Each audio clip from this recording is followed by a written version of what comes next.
Chaque nuit est un terrain sacré, un espace intime où, bien que le monde extérieur continue son cours, tu décides si tu vas tout porter ou si tu vas lâcher ce qui ne t'appartient plus. Se coucher avec l'esprit agité, c'est comme essayer de dormir sur un champ de bataille. Le corps se repose, mais l'esprit continue de se battre. Des pensées accusatrices, des émotions qui n'ont pas été nommées, des préoccupations qui se déguisent en plans. Tout s'accumule si tu n'apprends pas à le contrôler. Cette vidéo n'est pas faite pour te divertir. Ce n'est pas une caresse superficielle, ni un message vide. C'est une confrontation directe avec ton intérieur. Une voix qui ne vient pas te dire ce que tu veux entendre, mais ce que tu as besoin d'affronter. Ici, il n'y a pas de belles phrases pour que tu te sentes mieux pendant un moment. Ce qui suit est un guide pour que tu termines la journée en paix avec toi-même, avec tes décisions et avec ton histoire. Parce que si tu ne fais pas la paix avec ton esprit la nuit, il te poursuivra le matin.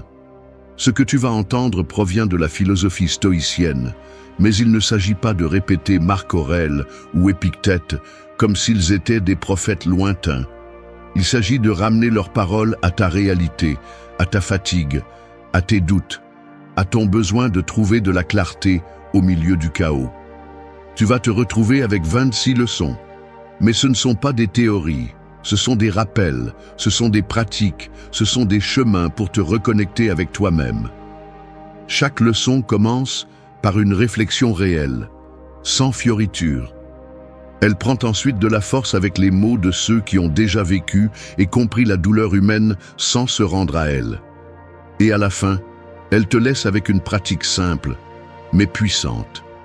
Une respiration, une phrase, un acte d'honnêteté envers toi-même. Non pas pour que tu changes le monde ce soir, mais pour que tu ne laisses pas le monde te traîner une fois de plus. Reste. Parce que ce voyage n'est pas seulement pour mieux dormir, c'est pour vivre avec plus de dignité. Et quand tu auras fini, tu ne seras plus le même. Tu te reposeras avec plus de calme et te réveilleras avec plus de force. Non pas parce que tout aura été résolu, mais parce que tu auras changé de l'intérieur. C'est la seule chose qui compte vraiment. Maintenant, commençons le parcours. 1. Observe-toi sans juger. Rappelle-toi que tu n'es pas tes pensées. Marcher dans l'esprit sans direction est comme se perdre dans une forêt pleine d'échos. Tu entends des voix dont tu ne sais pas si elles sont les tiennes. Tu sens des pas dont tu ne sais pas si tu les as faits, et à la fin tu finis par fuir de toi-même. Mais ce n'est pas la forêt qui fait peur, c'est de ne pas savoir comment te déplacer à l'intérieur. Il en va de même pour les pensées. Elles ne font pas mal parce qu'elles existent. Elles font mal quand tu les transformes en vérités absolues.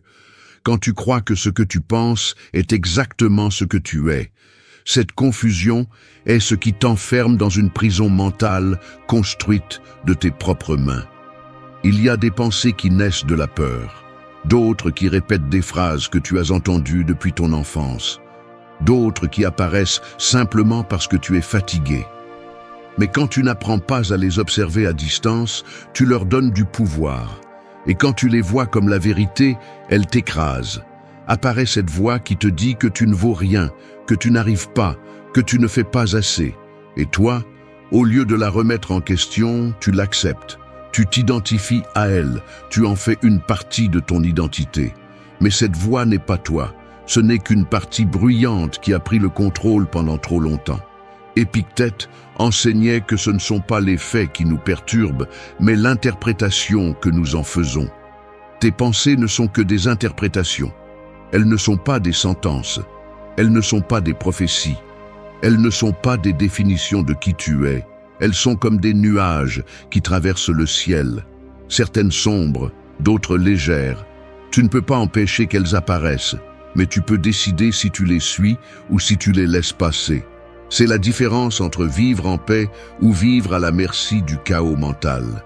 Quand tu apprends à t'observer sans juger, tu commences à récupérer le pouvoir que tu as cédé pendant des années. Tu arrêtes d'obéir à des impulsions automatiques. Tu arrêtes de prendre tout personnellement. Tu arrêtes de réagir avec agressivité chaque fois que quelque chose ne se passe pas comme tu l'espérais. Parce que maintenant, tu sais que beaucoup de ces réactions viennent de pensées que tu n'as pas choisies, qui sont simplement arrivées, et que tu peux laisser partir sans avoir à les croire. Il ne s'agit pas de nier ce que tu penses, mais de ne pas le transformer en un dictateur interne. Marc Aurèle a écrit que le bonheur de ta vie dépend de la qualité de tes pensées. Mais avant d'améliorer cette qualité, tu dois les voir. Tu dois t'asseoir avec toi-même et observer ce qui se passe dans ton esprit sans honte, sans haine, sans précipitation. Cela demande du courage, parce qu'il n'est pas facile de regarder à l'intérieur et de reconnaître ce qui est désordonné. Mais c'est la seule façon de mettre de l'ordre. Avant de dormir, offre-toi quelques minutes pour faire cet exercice. Ferme les yeux, respire profondément et regarde quelles pensées apparaissent. N'essaie pas de les changer, ne les analyse pas, ne les pousse pas. Observe-les simplement comme si elles étaient des feuilles flottant sur une rivière. Certaines te sembleront familières, d'autres absurdes. Ne les juge pas, reconnais-les simplement pour ce qu'elles sont, des pensées. Quand tu feras cela nuit après nuit, tu remarqueras quelque chose de puissant. Tu commenceras à créer un espace entre toi et ton esprit, un espace de clarté, un espace de choix. Et dans cet espace commence ta liberté. Tu n'es pas ta peur, ni ton doute, ni cette idée qui te dit qu'il est déjà trop tard. Tu es celui qui observe, tu es celui qui décide, tu es celui qui peut choisir de répondre avec calme au lieu de réagir avec angoisse. Et cette capacité n'est pas un luxe, c'est une nécessité. Parce que le monde ne va pas se taire, mais tu peux arrêter d'obéir à chaque voix qui crie en toi. Observe sans juger et tu reviendras à toi. C'est là que tout commence. 2. Aime ce qui se passe. C'est là que se trouve ta véritable liberté. Vivre en luttant contre la réalité, c'est comme ramer à contre-courant d'un flux qui ne s'arrêtera pas simplement parce que tu n'aimes pas la direction qu'il prend. Tu peux te fatiguer, te frustrer, épuiser ta force mentale et émotionnelle, mais à la fin, le courant continuera son cours. Et lorsque tu comprends cela, lorsque tu arrêtes de dépenser de l'énergie à résister à ce qui est déjà en train de se produire, alors tu réalises quelque chose de plus profond. Ce n'est pas de la résignation, c'est de la liberté. Car aimer ce qui se passe ne signifie pas approuver tout ce qui t'arrive. Cela signifie décider que tu ne vas pas te briser pour ce que tu ne peux pas contrôler. La plupart des gens confondent l'amor fati, cette idée stoïcienne d'aimer le destin, avec l'acceptation passive de l'injustice. Mais il ne s'agit pas de rester silencieux quand quelque chose ne va pas, mais de cesser de s'épuiser émotionnellement pour tout ce qui ne dépend pas de toi. Tu peux agir, t'améliorer, prendre des décisions, mais ce que tu ne peux pas faire, c'est manipuler la vie pour qu'elle s'adapte à tes plans. Car la vie ne répond pas à tes attentes, elle répond à ses propres lois. Et si tu n'apprends pas à t'adapter à cela, tu vas vivre en guerre avec chaque minute qui ne ressemble pas à ce que tu avais imaginé. Sénèque disait que nous ne souffrons pas des choses en elles-mêmes, mais de l'opinion que nous avons d'elles. Tu souffres de ce que tu espérais et qui n'a pas eu lieu. Tu te mets en colère parce que quelqu'un n'a pas répondu comme tu le souhaitais. Tu te frustres parce que le chemin n'était pas droit. Mais ce n'est pas la faute de la réalité. C'est le résultat d'avoir créé une fantaisie interne sur la façon dont les choses devraient être. Et plus tu t'accroches à cette image mentale, plus tu te déconnectes du présent et plus tu t'empoisonnes avec des attentes non satisfaites. Aimer ce qui se passe est une pratique. Cela ne vient pas d'un coup.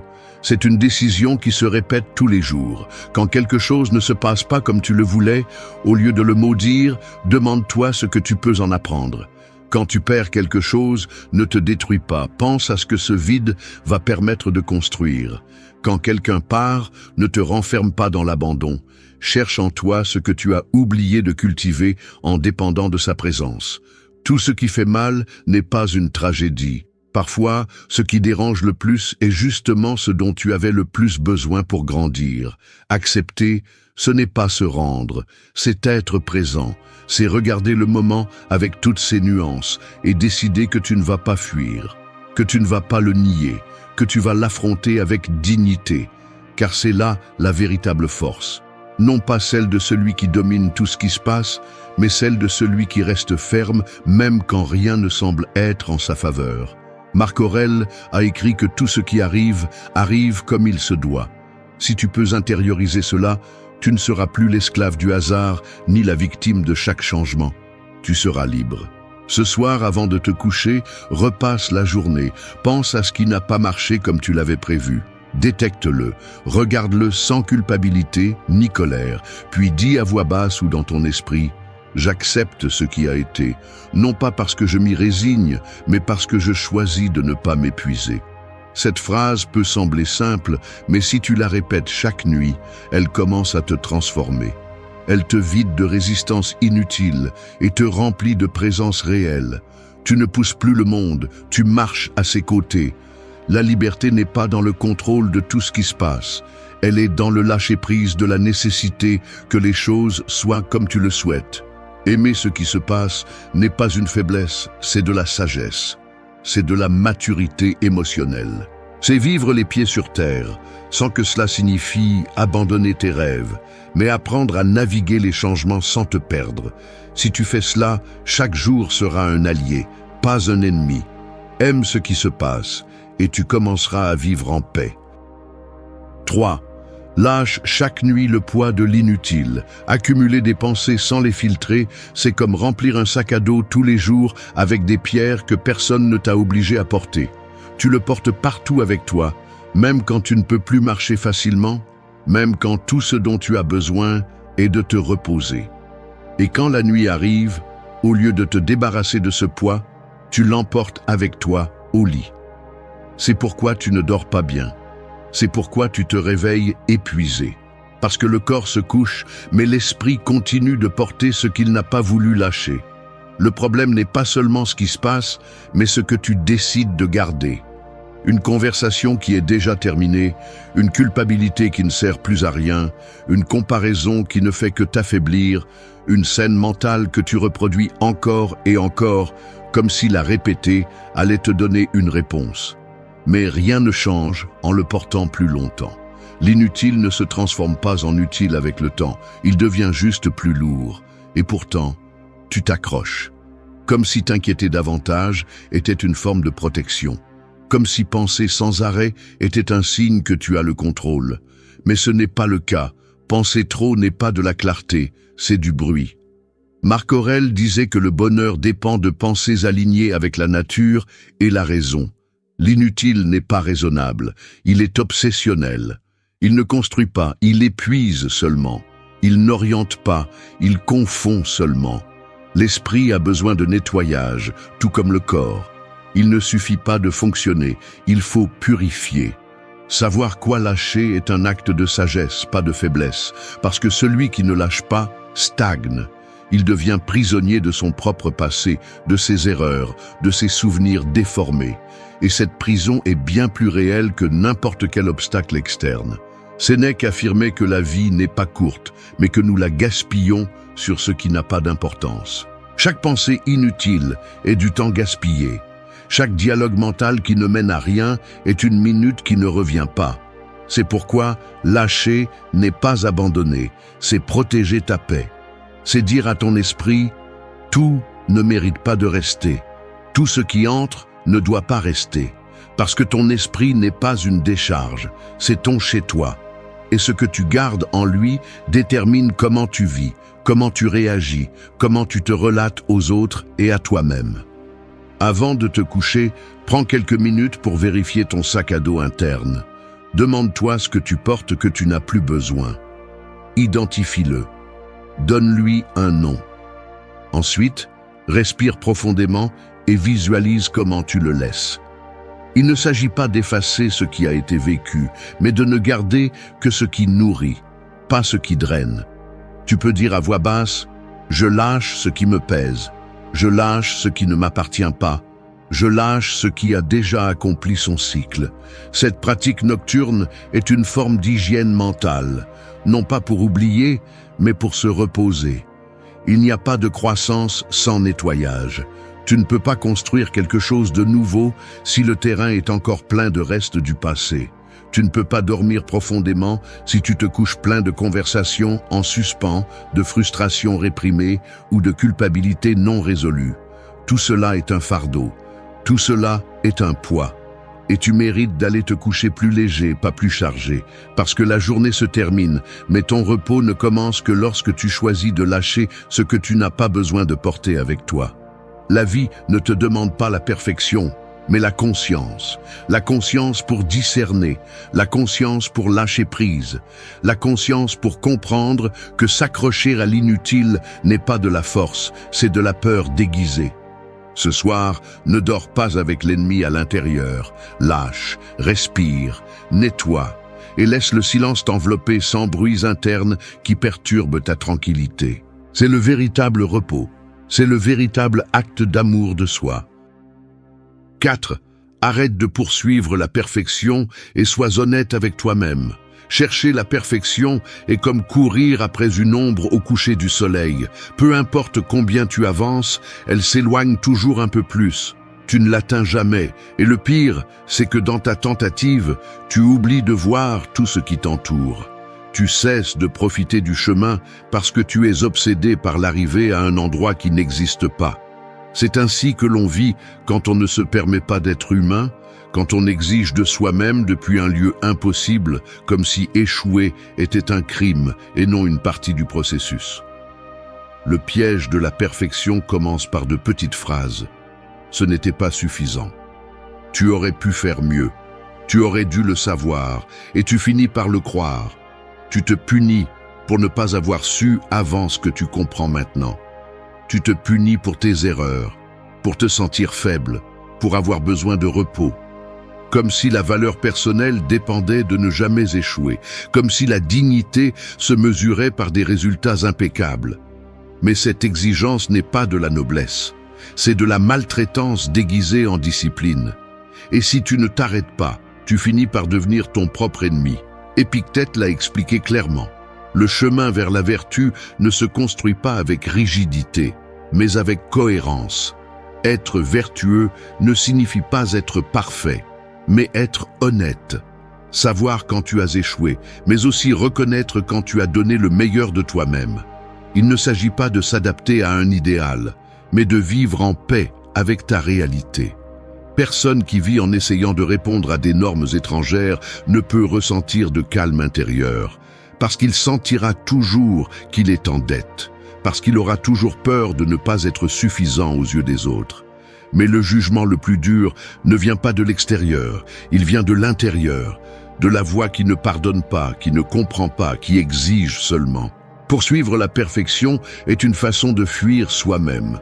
Cela devient une excuse pour ne pas regarder ce qui fait mal. Au lieu d'accepter une blessure, tu essaies de la couvrir avec des réalisations. Au lieu de t'asseoir pour guérir, tu cours pour prouver. Mais rien ne comble un vide que tu ne reconnais pas. Rien n'apaise une culpabilité que tu n'affrontes pas avec vérité. C'est pourquoi arrêter de poursuivre la perfection ne signifie pas abandonner. Cela signifie commencer à vivre avec plus d'authenticité, avec plus de profondeur, avec un contact plus réel avec ce que tu es. Sénèque disait qu'une vie heureuse est celle où la parole et l'action coïncident. Pour cela, tu as besoin d'honnêteté, pas de perfection. Avant de dormir, demande-toi sans masque, ai-je été loyal envers moi-même aujourd'hui? Ai-je dit ce que je pensais vraiment ou seulement ce que les autres attendaient? Ai-je été fidèle à mes principes ou me suis-je vendu pour obtenir l'approbation? Tu n'as pas besoin de te marquer avec culpabilité, juste regarder avec clarté.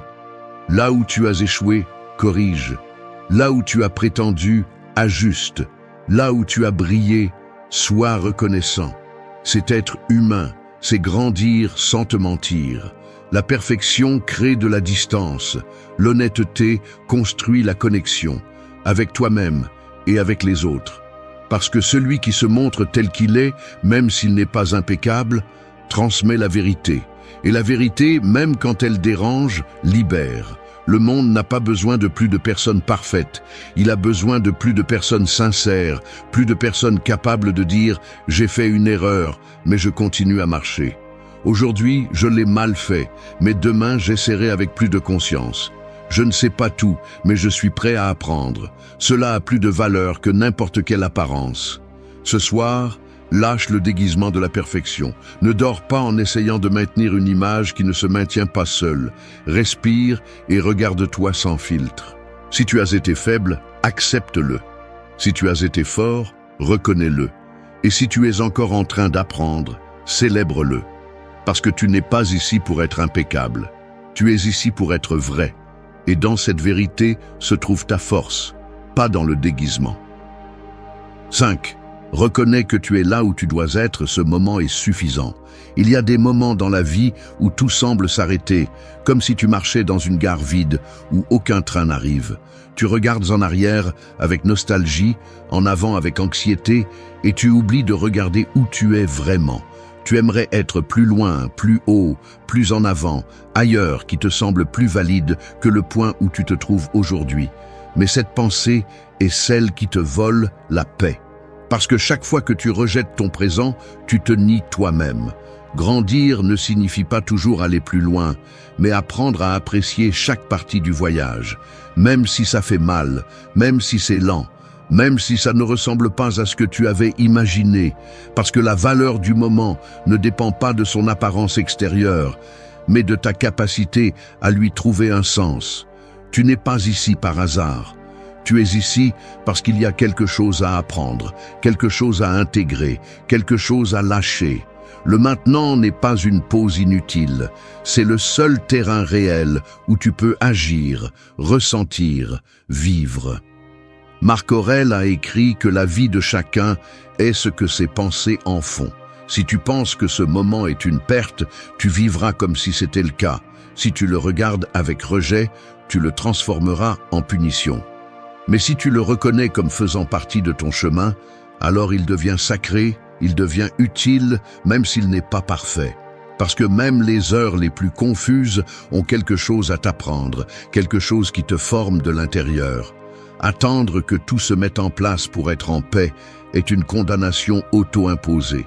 Tu n'as pas besoin que tout soit résolu pour te sentir au bon endroit. Tu as juste besoin d'accepter honnêtement où tu es et qui tu es en ce moment. Épictète enseignait que nous ne contrôlons pas les événements, mais bien notre attitude face à eux. Ce qui t'empêche d'avancer n'est pas le point où tu te trouves, mais ta façon de le juger. Parfois tu grandis et tu ne le remarques pas parce que cela ne ressemble pas au type de progrès que tu attendais. Tu guéris lentement, mais tu le minimises parce que cela ne semble pas spectaculaire. Tu apprends à lâcher prise, mais tu penses que tu es encore bloqué parce que le monde n'applaudit pas ce type de victoire. Mais toi, tu le sais, tu sens l'effort, tu reconnais le changement, et cela suffit. Cette culture te vend l'idée que tu dois toujours aspirer à plus, comme si être calme était synonyme de médiocrité. Mais être présent avec une pleine conscience demande plus de courage que n'importe quelle ambition aveugle. Parce que cela exige de te regarder sans distraction, sans fuir vers le futur, sans te cacher dans le passé. Tu es ici, et cela, bien que cela semble peu, est suffisant. Cet instant a le potentiel de te transformer si tu arrêtes de te battre avec lui. Avant de dormir, fais l'exercice de rester avec toi. Pas avec tes plans, pas avec tes tâches en attente, pas avec tes objectifs futurs, juste avec toi. Sens ta respiration, sens ton corps, reconnais ta fatigue sans culpabilité. Dis-toi en silence, je suis ici, et c'est bien. Je n'ai pas besoin d'être ailleurs, je n'ai pas besoin d'être une autre personne ce soir. Je ne cours pas, je ne suis pas en compétition. Je reconnais que cette version de moi mérite aussi du repos, mérite aussi du respect. Ce qui change ta vie n'est pas un saut spectaculaire, mais une présence constante, une décision silencieuse d'être là où tu es sans honte, sans pression, sans haine pour ce qui n'est pas encore arrivé. Tu es là où tu dois être. Ce moment n'est ni une erreur ni une punition, c'est le sol qui soutient ton prochain pas. Alors, repose-toi, demain tu continueras. Mais ce soir, reconnais que tu es déjà en train de construire, même quand il semble que tu ne fais que respirer. 6. Apprends à lâcher prise, car ce que tu lâches te libère. Serrer quelque chose trop fort pendant trop longtemps finit par engourdir les doigts jusqu'à ce qu'un moment arrive où tu ne sais plus si c'est toi qui le tiens ou si cela te tient prisonnier. C'est ce qui arrive avec beaucoup de choses que tu gardes sans raison, des personnes qui ne sont plus là, des erreurs que tu ne peux pas changer, des promesses qui n'ont pas été tenues, des décisions qui pèsent plus qu'elles n'enseignent. Tu t'accroches non pas parce que cela te fait du bien, mais parce que tu crois que lâcher prise est perdre. Mais tout ce qui part n'est pas une perte. Parfois, lâcher prise est la seule façon de continuer à respirer.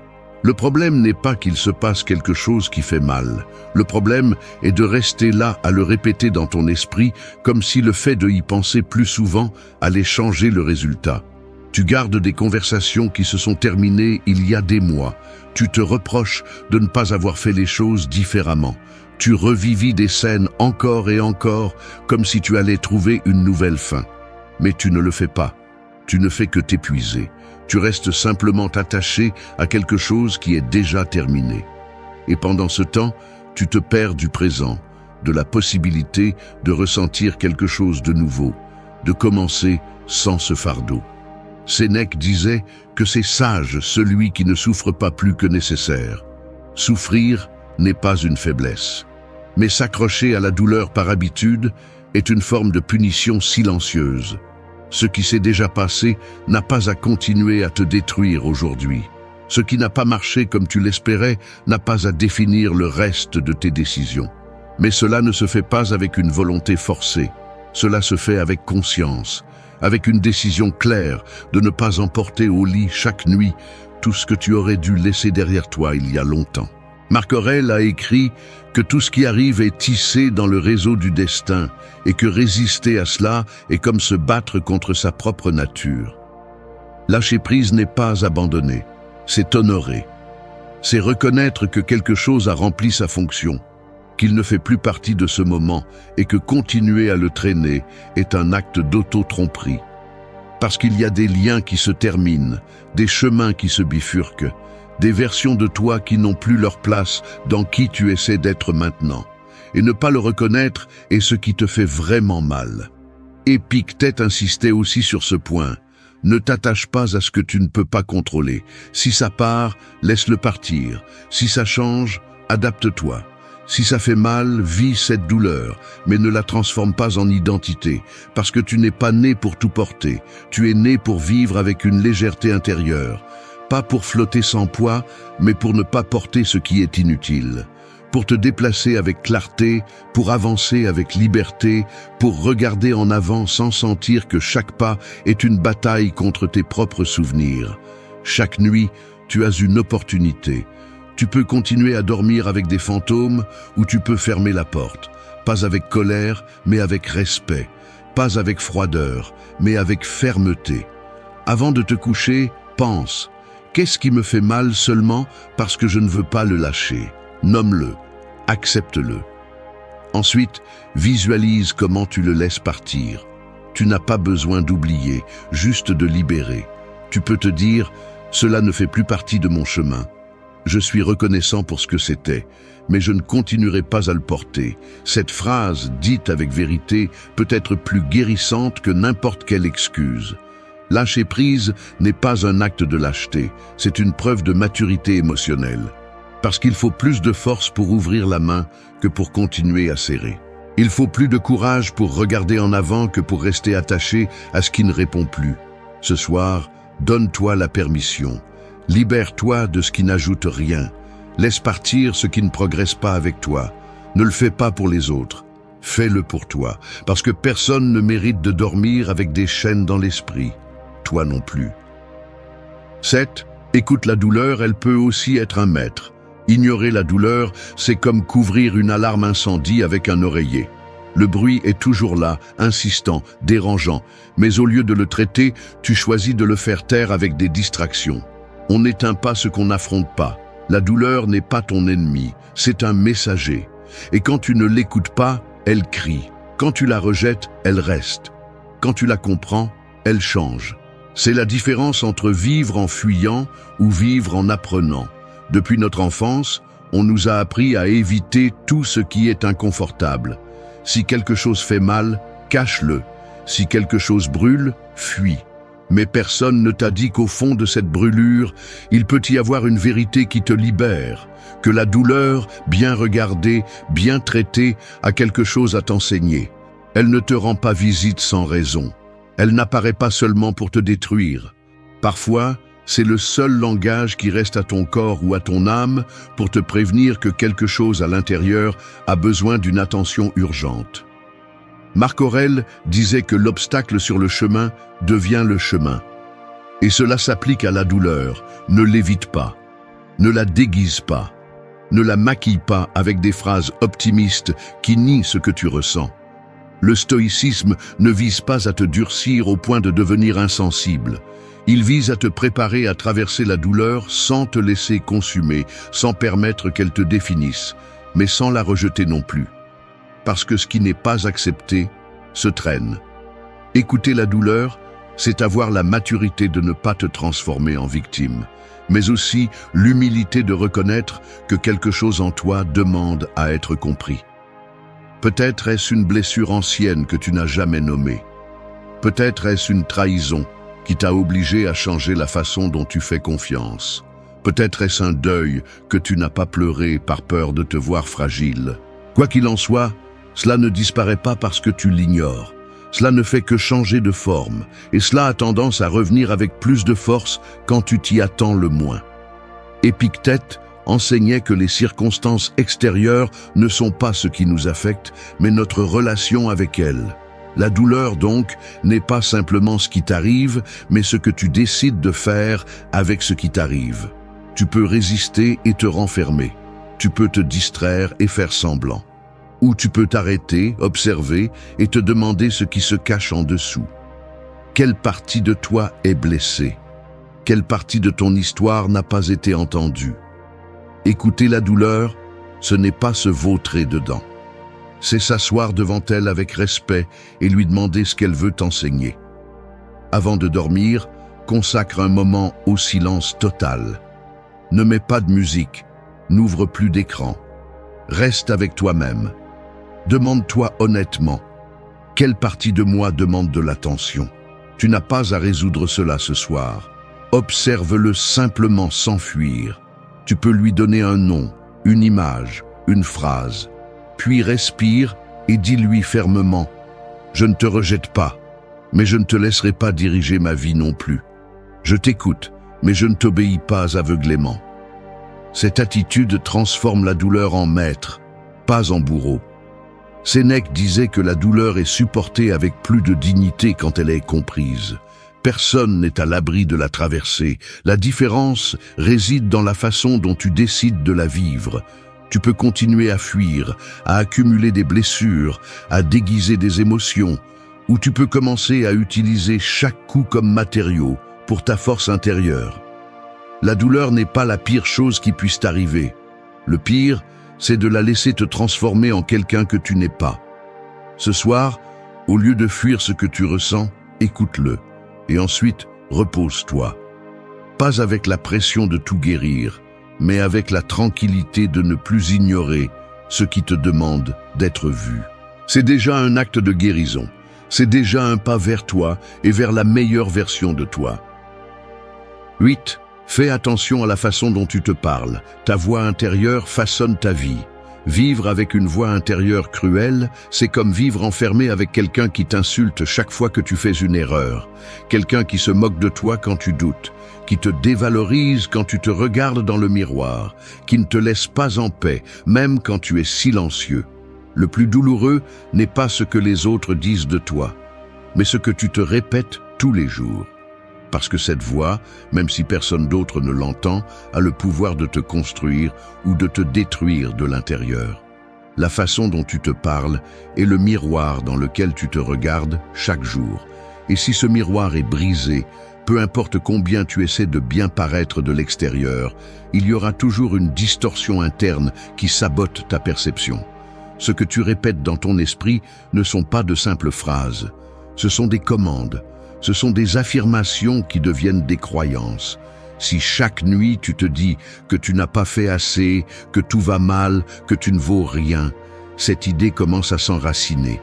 Et ensuite, tu te demandes pourquoi tu te sens bloqué, pourquoi tu as du mal à avancer, pourquoi tu ne te fais pas confiance. Marc Aurèle disait que l'âme se teint de la couleur de ses pensées. Ton esprit écoute tout. Il écoute quand tu te parles durement. Il écoute quand tu minimises tes réalisations. Il écoute quand tu te concentres uniquement sur ce qui manque. Et même si cela semble ne rien faire, cette voix façonne la façon dont tu te déplaces dans le monde. Tu ne peux pas construire une vie solide à partir d'un dialogue interne qui te brise. Tu ne peux pas demander du respect si ton esprit est le premier endroit où tu es maltraité. Sénèque enseignait que celui qui est ami avec lui-même n'est jamais seul. Mais pour être ton propre allié, tu dois faire attention à ce que tu te dis quand personne ne te regarde. Être exigeant ne signifie pas être cruel. Être honnête ne signifie pas t'écraser. Tu peux te corriger sans te humilier. Tu peux reconnaître tes erreurs sans te traîner dans la culpabilité. Tu peux exiger plus de toi-même sans oublier de reconnaître ce que tu as accompli. Il ne s'agit pas de te mentir avec des phrases vides, mais de changer le ton avec lequel tu t'adresses. Parce que tout ce que tu penses n'est pas vrai, mais cela peut devenir réalité si tu le répètes assez longtemps. Épictète parlait de l'importance du jugement que l'on porte sur soi-même. Il ne suffit pas de paraître sûr de soi si à l'intérieur tu te fais constamment attaquer. Ce que tu te dis quand tu échoues, quand tu te trompes, quand quelque chose ne se passe pas comme prévu, révèle ton niveau de conscience. Si ta réaction automatique est de t'insulter, tu dois revoir qui t'a appris à te traiter ainsi, parce que cette voix n'est pas née avec toi. Elle s'est formée à partir d'années de critiques, de comparaisons, d'exigences, d'abandon, et maintenant elle vit en toi. Mais elle n'a pas à rester là pour toujours. Avant de dormir, écoute ce que tu penses. Fais-le sans filtre. Cette voix te traite-t-elle avec compassion ou avec mépris? Te parle-t-elle comme le ferait quelqu'un qui t'aime ou comme un ennemi qui veut te voir tomber? Si tu découvres que cette voix est violente, ne continue pas à la nourrir. Arrête-toi, respire, répète calmement. Je mérite de me parler avec respect. Je mérite un espace intérieur où je peux me reposer sans peur. Peut-être qu'au début, tu ne le ressentiras pas, mais plus tu le pratiqueras, plus tu y croiras. Ton esprit est ta maison. Et tu ne peux pas te reposer si ta propre maison est devenue un champ de bataille. Ce soir, choisis de prendre soin de cet espace. Choisis de revoir les mots que tu utilises avec toi-même. Parce que chaque pensée que tu lances a un écho. Et si cet écho est constant, il façonne ton caractère, ton humeur, ton identité. Ne répète pas ce qui t'a blessé un jour. Ne sois pas la voix que tu as crainte un jour. Sois la voix dont tu as besoin maintenant. Et à partir de là, commence à construire la paix que tu cherches tant. En toi, sans cri, sans punition, juste avec présence et fermeté. 9. Transforme ton esprit en un refuge, pas en une prison. Un esprit désordonné est comme une maison sans porte, tout entre sans permission et rien ne semble avoir sa place. Pensées, peurs, souvenirs, exigences, tous entassés sans structure, sans paix, comme si tu étais piégé dans un espace qui ne t'appartient plus. Et quand cela arrive, il n'y a pas de repos possible. Tu peux éteindre la lumière, fermer les yeux, essayer de dormir, mais si ton esprit n'est pas un lieu habitable, chaque nuit devient une torture silencieuse. Parce que peu importe combien tu t'efforces à l'extérieur, si à l'intérieur tu es piégé. Construire un refuge mental n'est pas un luxe, c'est une nécessité. C'est créer un espace interne où tu peux revenir chaque fois que le monde se désordonne, un endroit où tu ne te juges pas, où tu peux respirer sans être poursuivi par tes propres pensées. La plupart des gens vivent enfermés dans leur esprit comme s'ils étaient dans une cellule, répétant des erreurs, anticipant des malheurs, revivant des moments qu'ils ne peuvent plus changer. Et plus tu passes de temps là-dedans sans conscience, plus cela devient un labyrinthe sans sortie. Marc Aurèle le comprenait clairement. Il parlait de la nécessité de se retirer en soi-même, non pas comme une forme de fuite, mais comme une manière de se reconnecter. Il ne s'agissait pas d'éviter la vie, mais d'avoir un lieu interne d'où la vivre avec plus de clarté. Parce que si ton esprit ne te soutient pas, alors tout s'effondre au moindre bruit, au premier conflit, à la moindre critique. Ta force ne se mesure pas par ce que tu projettes, mais par ce qui se passe quand tu es seul avec toi-même. Épictète enseignait que tu ne dois pas livrer ta paix à l'extérieur. Si ton bien-être dépend des circonstances ou des autres, tu vis sous une menace constante. Mais si tu trouves un lieu de stabilité en toi, alors le monde peut bouger et toi rester ferme. C'est ça un refuge. Un esprit travaillé, épuré, cultivé comme on soigne un jardin. Il ne grandit pas tout seul. Il nécessite de l'intention, il nécessite de la vigilance, il nécessite que tu choisisses chaque jour quelles pensées tu laisses entrer et lesquelles n'ont pas leur place. Souvent, ton esprit devient une prison parce que tu as laissé entrer des idées sans filtre. Tu as cru tout ce que tu pensais, tu t'es identifié à chaque émotion. Tu es devenu l'esclave de voix que tu n'as pas remises en question.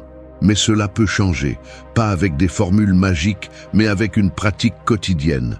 Te demander quelles pensées t'ont accompagné aujourd'hui, vérifier si ce que tu penses te renforce ou te fait couler. Si ce que tu nourris en toi est la paix ou le chaos, parce que l'environnement ne peut pas toujours être contrôlé, mais la façon dont tu l'interprètes dépend de la façon dont tu as entraîné ton esprit. Avant de dormir, demande-toi, mon esprit est-il un refuge ou une prison ? Écoute la réponse sans fioriture. Si tu découvres que tu ne te sens pas en sécurité en toi, alors commence par une seule action. Crée un coin mental de calme, une pensée qui te soutient, une phrase qui te rappelle que tout n'est pas perdu, une image qui te connecte à l'essentiel. Tu n'as pas besoin de transformer ton esprit en un temple en un seul jour. Tu as juste besoin d'arrêter de le traiter comme un champ de bataille. Parce que personne ne mérite de vivre enfermé dans sa propre pensée. Personne ne devrait craindre de rester seul avec lui-même. La paix n'arrive pas par hasard. Elle se construit, elle se soigne, elle se défend. Fais de ton esprit un refuge, pas parfait mais le tien. Un endroit où tu peux revenir sans peur, où tu peux dormir sans bruit qui te poursuive, et où tu peux te réveiller sans charge qui ne t'appartiennent pas. C'est ta responsabilité. 10. Reçois ce qui arrive. Tout apporte une leçon. L'eau qui tombe sur un rocher n'est pas toujours douce. Parfois, elle entraîne, frappe, pousse, mais avec le temps, elle la transforme. Elle l'érode jusqu'à lui donner une nouvelle forme. Ainsi arrivent les jours dans ta vie. Certains sont légers comme une pluie d'été, d'autres semblent être des tempêtes qui ne préviennent pas. Mais tous, même ceux que tu ne comprends pas encore, apporte quelque chose qui te façonne. Résister à ce qui est déjà arrivé ne l'arrête pas. Lutter contre l'inévitable ne fait que rendre la douleur plus intense. La sagesse est dans l'accueil, pas dans le contrôle. Combien de fois te demandes-tu pourquoi ceci ou cela se passe? Pourquoi quelqu'un est parti? Pourquoi ce que tu as tant essayé n'a pas fonctionné? Pourquoi cet obstacle apparaît juste quand tu pensais avoir tout clair? Cette recherche d'explications immédiates ne donne pas toujours de réponse. Parfois, ce qui arrive n'a pas de sens sur le moment, mais a un but. La douleur ne vient pas toujours avec une note disant « c'est ce que tu dois apprendre », mais si tu la traverses les yeux ouverts, elle te laisse toujours quelque chose. Si tu te fermes, il ne reste que le coup. Si tu t'ouvres, le message apparaît. Marc Aurèle a écrit que tout ce qui se passe est déterminé par la raison universelle, et si tu l'acceptes, si tu le reçois, tu te mets en phase avec l'ordre de la nature, non pas avec résignation, mais avec compréhension. Les choses arrivent, non pas pour te faire plaisir, mais pour te former. Ce qui est facile ne te force pas à grandir, ce qui est confortable ne te confronte pas. Mais quand quelque chose perturbe ta routine, quand quelque chose sort du plan, tu as là l'opportunité de te connaître vraiment. Ce que tu fais de l'inattendu révèle ton caractère. Épictète enseignait que l'être humain doit se concentrer sur ce qui dépend de lui et accepter ce qui n'est pas sous son contrôle. Recevoir n'est pas la même chose que se rendre. C'est avoir la clarté de savoir ce qui te revient et ce qui ne te revient pas. Si quelque chose arrive dans ta vie, que ce soit une situation, une émotion, une personne, ne la rejette pas immédiatement. Observe-la. Demande-toi quelle partie de toi est mise au défi, quelle croyance est secouée, quelle faiblesse tu es appelé à renforcer. Chaque événement est une opportunité d'introspection si tu arrêtes de le voir comme une punition. Recevoir avec ouverture implique aussi de l'humilité. Reconnaître que tu ne sais pas tout, que peut-être ce chemin tortueux est meilleur que celui que tu as tracé, que peut-être cette perte te libère d'un fardeau invisible, que peut-être cette attente a quelque chose à t'apprendre sur la patience que tu n'as pas encore développée. Ce qui fait mal aujourd'hui peut être ce que tu remercieras demain. Non pas parce que ça cesse de faire mal, mais parce que tu as compris pourquoi ça faisait mal. Avant de dormir, fais une pause pour revoir ta journée. Pas seulement ce que tu as fait, mais ce qui t'est arrivé sans que tu le cherches. Une conversation, une nouvelle, un silence, une émotion inattendue. Ne l'analyse pas durement, juste reçois-le. Tu peux te dire, tout ce qui est arrivé aujourd'hui avait quelque chose à me montrer. Et même si je ne le comprends pas encore, je le reçois avec respect. Cette pratique nocturne transforme chaque journée en un maître et non en une menace. Tu n'es pas ici pour avoir des jours parfaits. Tu es ici pour être présent, pour apprendre avec ce qui vient, pour ne pas te fermer quand quelque chose ne ressemble pas à ce que tu imaginais. Tout ce qui arrive fait partie de ton chemin, même ce que tu rejettes, même ce qui semble ne pas correspondre. Si tu le reçois avec conscience, tu l'intègres. Et si tu l'intègres, tu grandis. Ce soir, reçois. Et laisse la vie t'enseigner sans avoir à te crier. Parce que quand tu apprends à écouter calmement, chaque expérience devient un guide. Même le silence, même l'incertitude, même la douleur. 11. Renonce au contrôle et cherche à comprendre. Tout tenir fermement est comme serrer de l'eau entre tes mains. Plus tu fermes les doigts, plus elle s'échappe. Tu essaies de contrôler le flux, mais l'eau ne répond pas à ta pression, elle répond à sa nature. C'est ainsi que fonctionne la vie.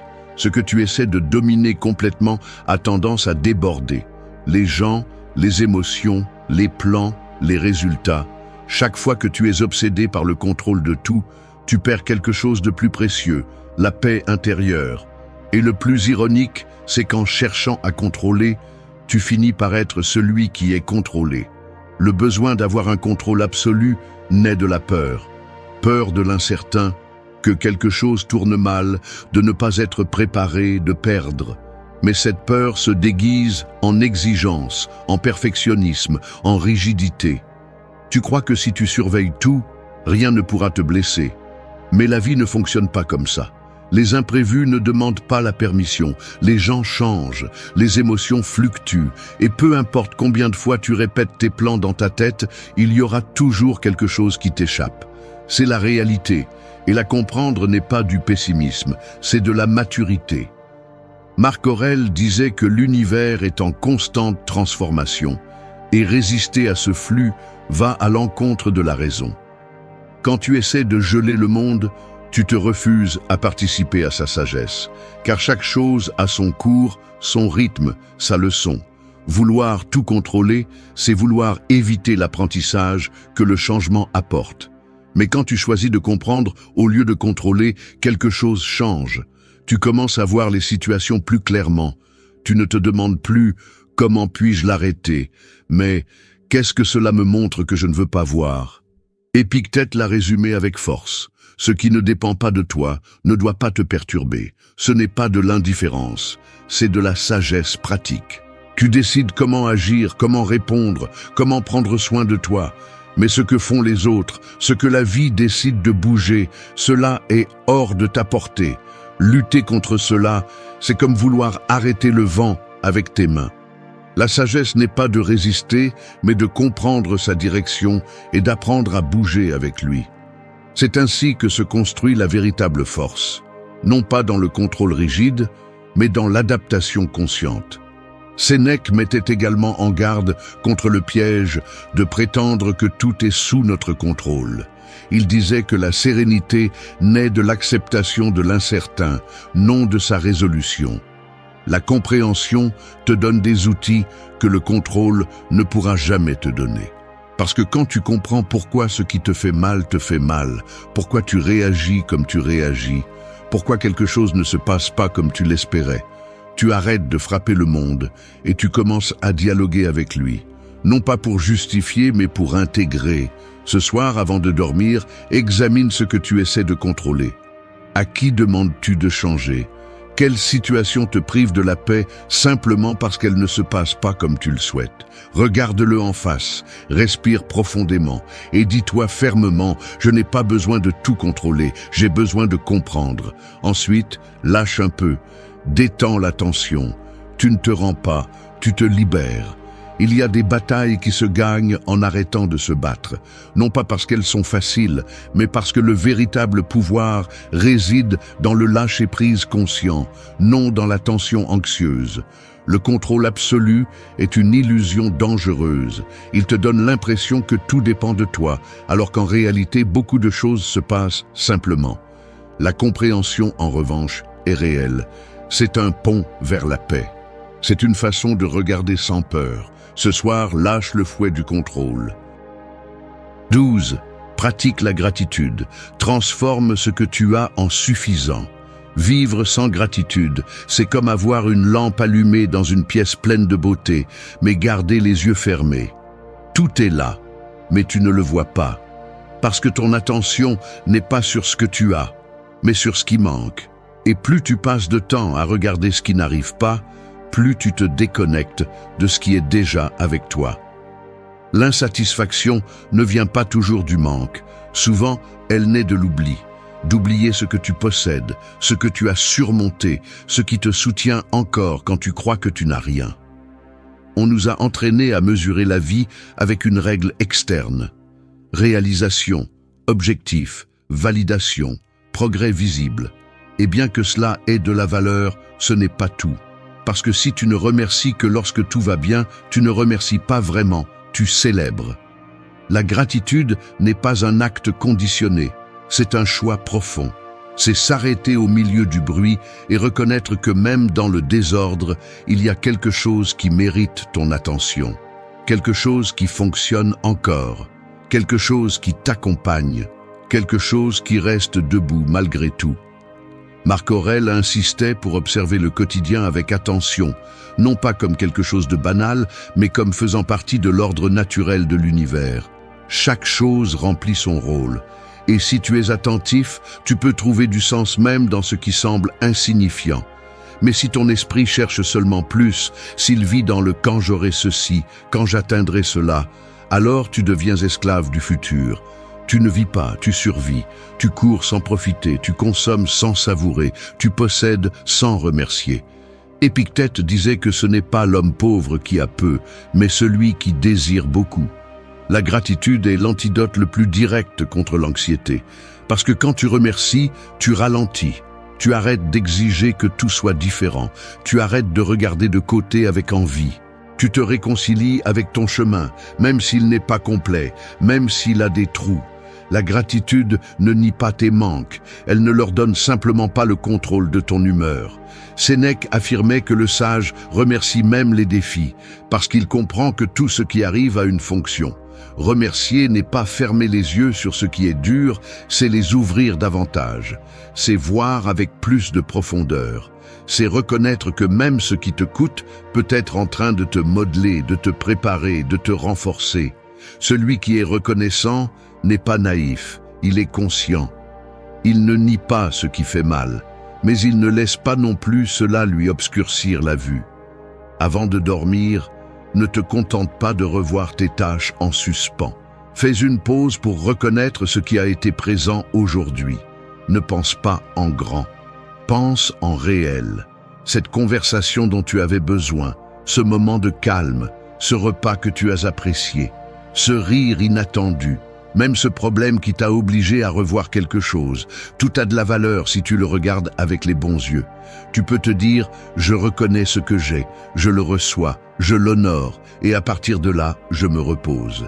La gratitude est une pratique qui reconfigure l'esprit. Petit à petit, elle commence à modeler tes pensées. Tu commences à chercher le bon sans le forcer. Tu commences à apprécier le simple. Et sans t'en rendre compte, tu transformes ce qui semblait ordinaire en sacré. Parce qu'il ne s'agit pas d'avoir plus, il s'agit de regarder différemment.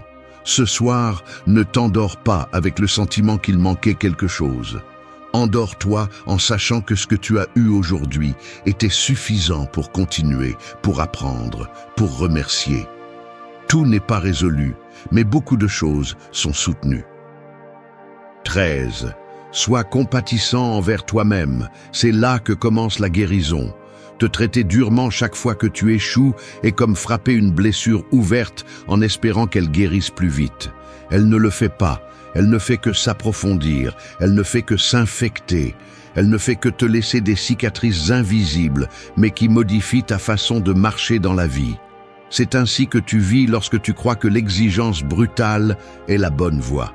Lorsque tu penses que si tu n'es pas dur envers toi-même, tu ne changeras jamais. Mais changer n'est pas se détruire. Changer n'est pas se haïr. Le changement commence lorsque tu te regardes avec compassion, pas avec punition. Tu parles souvent avec plus de respect aux autres qu'à toi-même. Tu pardonnes les erreurs des autres que tu ne te pardonnes pas à toi-même. Tu accompagnes les autres lorsqu'ils tombent, mais tu t'abandonnes lorsque tu échoues. Cette incohérence interne use, parce que plus tu es cruel envers toi-même, plus tu t'éloignes de ton centre. La voix qui t'insulte, qui te compare, qui ne te laisse pas en paix, n'est pas un outil d'amélioration. C'est un piège déguisé en discipline, et si tu ne le reconnais pas, tu t'habitues à vivre avec, comme si c'était normal que le dialogue interne soit un champ de bataille. Marc Aurèle disait que la véritable force ne consiste pas à se durcir face à la vie, mais à rester ferme avec humanité. Et cela commence par la façon dont tu te traites lorsque les choses ne se passent pas comme tu l'espérais. Tu n'as pas besoin de te transformer en pierre. Tu as besoin d'apprendre à être avec toi sans te détruire de l'intérieur. Lorsque tu es en douleur, tu n'as pas besoin de jugement, tu as besoin de soins.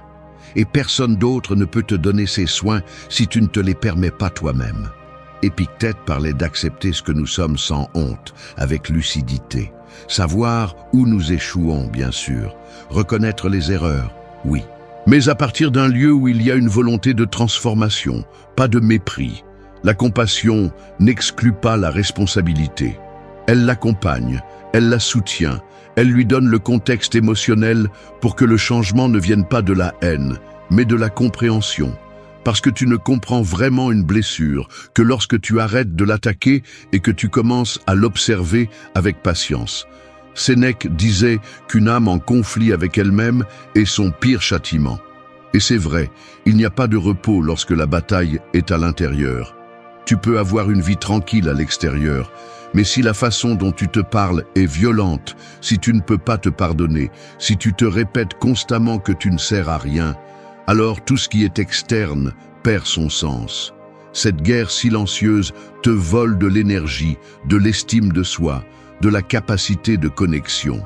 Et le plus grave, c'est que la plupart du temps, tu n'en es pas conscient. Tu l'as normalisé. Ce soir, avant de t'endormir, fais l'exercice de revoir ta journée, non pas à partir du jugement, mais de la compassion. Où as-tu échoué? Quel mot dur t'es-tu dit? Quelle émotion as-tu ignorée parce que tu pensais que tu n'avais pas le droit de la ressentir? Il ne s'agit pas de t'excuser, il s'agit de te comprendre. Tu peux te dire à voix basse, « J'apprends, je guéris, je n'ai pas besoin de me punir pour évoluer ». Cette phrase, répétée du fond du cœur, commence à démonter des années de maltraitance interne. Être compatissant envers toi-même ne t'affaiblit pas. Il te rend humain. Et à partir de cette humanité, tu peux vraiment grandir. Tu peux construire une discipline qui ne vient pas de la peur, mais du respect. Tu peux prendre des décisions plus fermes parce que tu n'es plus motivé par la culpabilité, mais par le véritable désir d'être meilleur. Ce soir, souviens-toi, si la guérison ne commence pas avec toi, alors elle restera en pause. Et tu mérites d'avancer, pas de rester coincé dans la haine de toi-même. Tu mérites de te reposer sans voix intérieure qui te détruise. Tu mérites d'être ton propre refuge, non pas par orgueil, mais par nécessité vitale. Parce que si tu n'es pas avec toi, alors avec qui vas-tu être? 14. Honore tes erreurs. Chaque chute fait partie de l'apprentissage. Cacher tes erreurs est comme essayer d'enterrer une graine sans lui permettre de grandir. Tu la couvres de terre, tu la nies, tu la caches, mais quelque chose à l'intérieur continue de bouger. Parce que ce que tu n'affrontes pas Insiste, ce que tu n'acceptes pas se répète, et plus tu les rejettes, plus ils s'en mêlent dans ton identité. C'est ainsi que fonctionne l'erreur lorsque tu ne la regardes pas avec respect. Elle devient un fardeau, une honte, une ombre. Mais lorsque tu la reconnais avec humilité, lorsque tu l'observes avec l'intention d'apprendre, cette même erreur se transforme en guide, en maître, en partie fondamentale de ton évolution. Beaucoup s'efforcent de paraître parfaits, comme si la valeur humaine dépendait de ne pas trébucher. Ils sont obsédés par une image propre, contrôlée, impeccable. Mais l'impeccable n'est pas réel. Personne ne grandit sans se salir les mains. Personne n'apprend sans casser quelque chose en chemin. Si chaque fois que tu échoues, tu te frappes intérieurement, tu t'enfonces dans la culpabilité, ou tu prétends que rien ne s'est passé, tu ne progresses pas, tu survis. Et la vie ne consiste pas à survivre sans erreur. Il s'agit de vivre avec courage, avec honnêteté, avec l'ouverture pour reconnaître les chutes comme faisant partie de ce qui te construit. Marc Aurèle a écrit que l'obstacle à l'action fait avancer l'action. Ce qui se met en travers du chemin devient le chemin. Tes erreurs ne sont pas des détours. Elles font partie du trajet. Ce sont les endroits où tu as le plus de chances de trouver de la clarté si tu choisis de ne pas fuir. Parce que chaque fois que tu échoues, le monde te montre quelque chose de toi que tu ne voulais pas voir. Peut-être une blessure, peut-être un schéma, peut-être une attente irréelle. Honorer l'erreur n'est pas la célébrer, c'est remercier l'opportunité de te regarder plus profondément. Épictète disait que ce n'est pas ce qui t'arrive, mais comment tu y fais face, qui définit ton caractère. Une erreur peut être un obstacle ou un outil. Elle peut être le début d'une spirale d'autodestruction ou le point exact où commence ta transformation. Cela dépend de ce que tu décides d'en faire. Tu peux blâmer le monde, te justifier, te faire la victime. Ou tu peux t'asseoir avec toi-même et te demander sérieusement « Quelle partie de moi a pris cette décision? Que puis-je voir maintenant que je ne voyais pas avant? Que veux-je faire différemment la prochaine fois ?» Sénèque le disait aussi avec fermeté. Ce n'est pas le sage qui ne tombe jamais, mais celui qui sait se relever le mieux. Ce qui compte, ce n'est pas le faux pas, c'est ce que tu fais après. Et souvent, ce qui est le plus difficile, ce n'est pas de réessayer, mais de croire à nouveau en toi. C'est pourquoi il est si important de ne pas punir ton passé. Tu n'as pas besoin d'être fier de tout ce que tu as fait, mais tu peux l'honorer comme une partie essentielle de qui tu es maintenant. Parce que si tu n'avais pas vécu cela, tu n'aurais pas cette compréhension, cette conscience, cette détermination à faire les choses différemment. Avant de te coucher, pense à une erreur récente, quelque chose que tu as fait, que tu as dit, que tu as omis. Ne la réprime pas, ne la déguise pas. Regarde-la avec fermeté. Puis dis-toi honnêtement, je reconnais cette chute, mais je ne vais pas continuer à la traîner. J'apprends d'elle, je m'en responsabilise, je me pardonne. Cette pratique transforme la culpabilité en leçon. Elle te permet de te reposer plus légèrement, avec plus de respect pour ton processus. Honorer tes erreurs n'est pas les romantiser. C'est leur enlever le pouvoir de continuer à te blesser. C'est les mettre à leur place. Comme une partie du chemin, pas comme des chaînes. Personne qui a vraiment grandi ne l'a fait sans se tromper de nombreuses fois. Personne de fort n'est arrivé là sans se briser un peu avant. Ce soir, couche-toi en sachant que ton histoire n'est pas tachée. 15. Apprends à faire une pause. Le silence est un remède pour l'âme. Vivre sans pause, c'est comme essayer d'écouter une mélodie sans espace entre les notes. Tout devient bruit. Rien ne se distingue, rien n'est apprécié. Chaque instant se bouscule avec le suivant et tu finis par confondre mouvement avec progrès, vitesse avec sens, épuisement avec valeur. C'est ainsi que vit celui qui ne s'arrête pas, celui qui ne sait pas s'arrêter, celui qui pense que se reposer est une perte de temps. Mais tu ne peux pas voir clairement si tu ne prends pas une pause. Tu ne peux pas guérir si tu ne laisses pas le silence entrer. Parce que le silence, bien que beaucoup le craignent, n'est pas vide. C'est un espace où tu peux enfin t'écouter. Dans un monde qui glorifie l'urgence, faire une pause semble être un acte rebelle. Alors que tout le monde court, tu décides de rester immobile. Alors que d'autres remplissent leurs agendas jusqu'à la limite, tu choisis de respirer. Non par paresse, non par évasion, mais par conscience. Parce que tu sais que si tu ne fais pas le silence en toi, tu finiras par agir à partir du bruit. Répondant à partir de la réactivité. Disant ce que tu ne penses pas. Portant ce qui n'est pas à toi, te remplissant d'exigences que tu n'as jamais pris le temps de remettre en question. Marc Aurèle, au milieu de sa vie d'empereur, trouvait le temps d'écrire, de réfléchir, de s'arrêter. Il comprenait que sans cet espace intérieur, tout pouvoir devient chaos, tout devoir devient prison. Faire une pause n'est pas fuir le monde, c'est revenir à toi. C'est te rappeler que tu n'es pas seulement ce que tu fais, que tu as aussi besoin d'un espace où simplement être, où tu ne résous rien, où tu n'as pas à donner d'explications, où tu n'as pas besoin de rendre des comptes. Juste exister, juste respirer, juste écouter ce murmure interne qui est souvent enterré par le bruit de la routine. Épictète parlait de la maîtrise de soi, et cette maîtrise ne se réalise pas au milieu du tourbillon. Elle se cultive dans la pause, dans le silence choisi, au moment où tu décides de ne pas réagir immédiatement, où tu choisis de ne pas répondre à partir de la blessure, où tu reportes une décision parce que tu sais que ton esprit a besoin de se dégager. Faire une pause est un acte de respect envers toi-même. C'est un signe de maturité. C'est accepter que tout ne se résout pas en courant. Sénèque disait que le temps n'est pas court, mais gaspillé. Souvent, ce qui t'épuise n'est pas la quantité de choses que tu fais, mais l'absence de pause consciente. Tu ne te donnes pas un moment pour digérer ce que tu vis, pour comprendre ce que tu ressens, pour filtrer ce que tu penses. Et ainsi, tout se mélange, tout se confond. Et tu te demandes pourquoi tu te sens perdu, anxieux, débordé. Mais si tu regardes bien, tu découvriras que tu as passé des semaines sans un seul instant de véritable silence. Avant de dormir, offre-toi cette pause, non pas comme une obligation, mais comme un acte de soin. Éteins ce qui est inutile, ferme les yeux, respire profondément. N'essaie pas de contrôler les pensées. Observe simplement. Reste simplement là sans rien exiger de toi. Tu n'as pas besoin de tout comprendre maintenant. Tu n'as pas besoin de résoudre chaque émotion. Juste une pause. Reste avec toi à cet instant.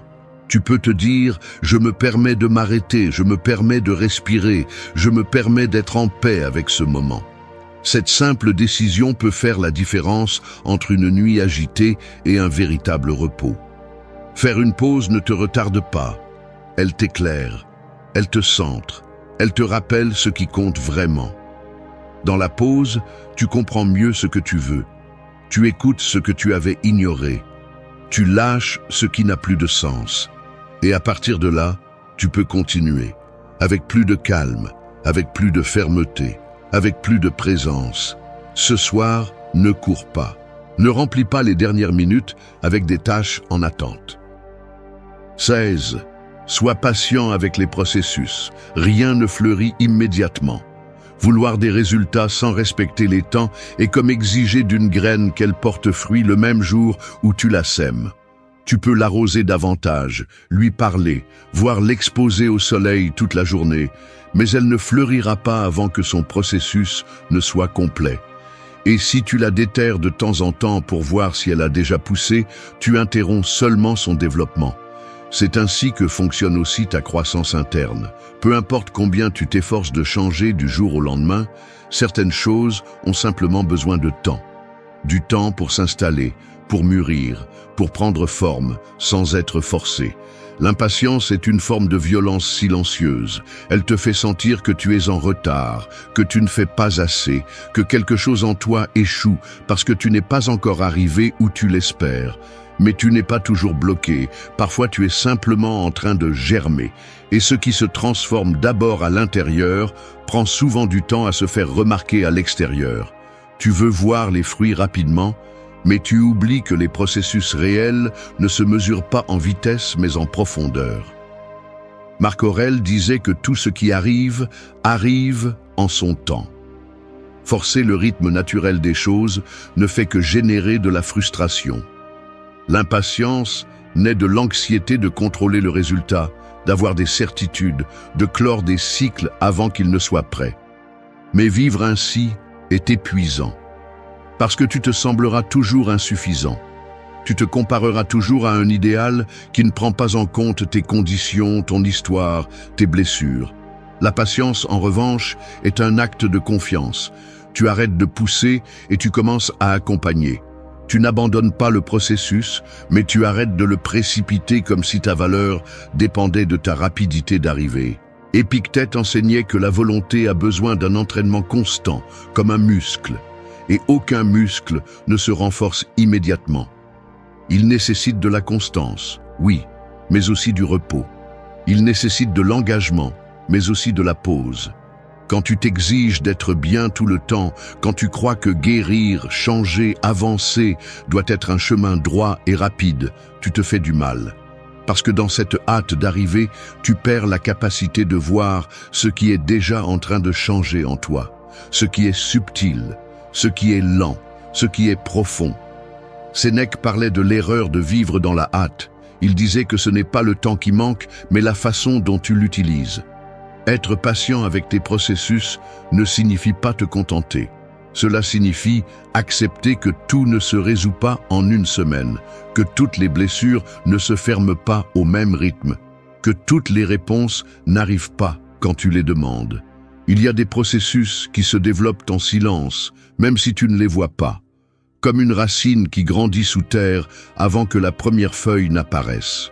Avant de dormir, pense à ce que tu attends avec anxiété. Ce but, ce changement, ce soulagement. Demande-toi si tu laisses de l'espace pour qu'il mûrisse ou si tu exiges qu'il arrive déjà. Puis respire profondément et répète dans ton esprit « Je fais confiance au processus, je respecte mon rythme, je n'ai pas besoin d'accélérer quoi que ce soit pour valoir plus ». Cette phrase non seulement te calme, mais aussi te met en phase avec une façon plus sage de vivre. Parce que vivre avec patience, c'est vivre avec respect pour ton histoire. Tout ce qui en vaut la peine a besoin de temps. La fleur ne rivalise pas avec les autres pour s'ouvrir plus vite. L'arbre ne s'impatiente pas de ne pas être encore grand. Tu n'as pas besoin de le faire non plus. Il n'y a pas de ligne exacte qui marque quand tu devrais être prêt. Tu avances, même si c'est lent. Même si c'est imperceptible, même si parfois tu t'arrêtes. Ce soir, souviens-toi, les processus. 17. N'oublie pas que la souffrance naît de la résistance, non du fait en lui-même. Quand le vent souffle fort, les branches qui se cassent le plus ne sont pas les plus fragiles, mais celles qui refusent de céder. En revanche, celles qui se courbent, celles qui acceptent le mouvement sans se battre, sont celles qui survivent à la tempête. Il en va de même pour la douleur humaine. Ce n'est pas le fait en lui-même qui te détruit, c'est ta résistance interne à accepter ce qui est, l'attachement à la façon dont les choses devraient être, l'effort constant pour que la réalité obéisse à tes attentes. Et chaque fois que cela n'arrive pas, non seulement l'événement fait mal, mais ta lutte contre lui fait mal aussi. La souffrance est une seconde douleur, une que tu fabriques quand tu n'acceptes pas ce qui est déjà arrivé ou ce que tu ne peux pas changer. Tu souffres quand quelqu'un part, mais tu souffres encore plus quand tu insistes sur le fait qu'il n'aurait pas dû partir. Tu souffres d'une erreur, mais tu souffres encore plus quand tu te la répètes chaque nuit comme si tu pouvais remonter le temps. Tu souffres d'une perte, mais tu souffres encore plus quand tu vis accroché à ce qui ne reviendra pas. C'est cela, la résistance. Un combat silencieux qui épuise plus que le fait original. Et le plus dur, c'est que souvent, tu ne te rends même pas compte que tu es en train de lutter. Parce que la résistance se déguise en fierté, en raison, en logique, en justice. Marc Aurèle disait que si quelque chose d'extérieur te fait mal, la douleur n'est pas due à la chose en elle-même, mais à ton jugement sur elle. Et cela, tu peux le changer. La douleur physique, la déception, la fin de quelque chose d'important, tout cela fait partie de la vie. Mais le drame interne que tu construis après, l'histoire que tu répètes, la culpabilité que tu nourris, la peur que tu étends, tout cela dépend de toi. Et tu peux te libérer, non pas quand la douleur disparaît, mais quand tu arrêtes de te battre avec elle. Épictète insistait sur le fait que nous ne pouvons pas contrôler ce qui nous arrive, mais que nous pouvons contrôler comment nous l'interprétons.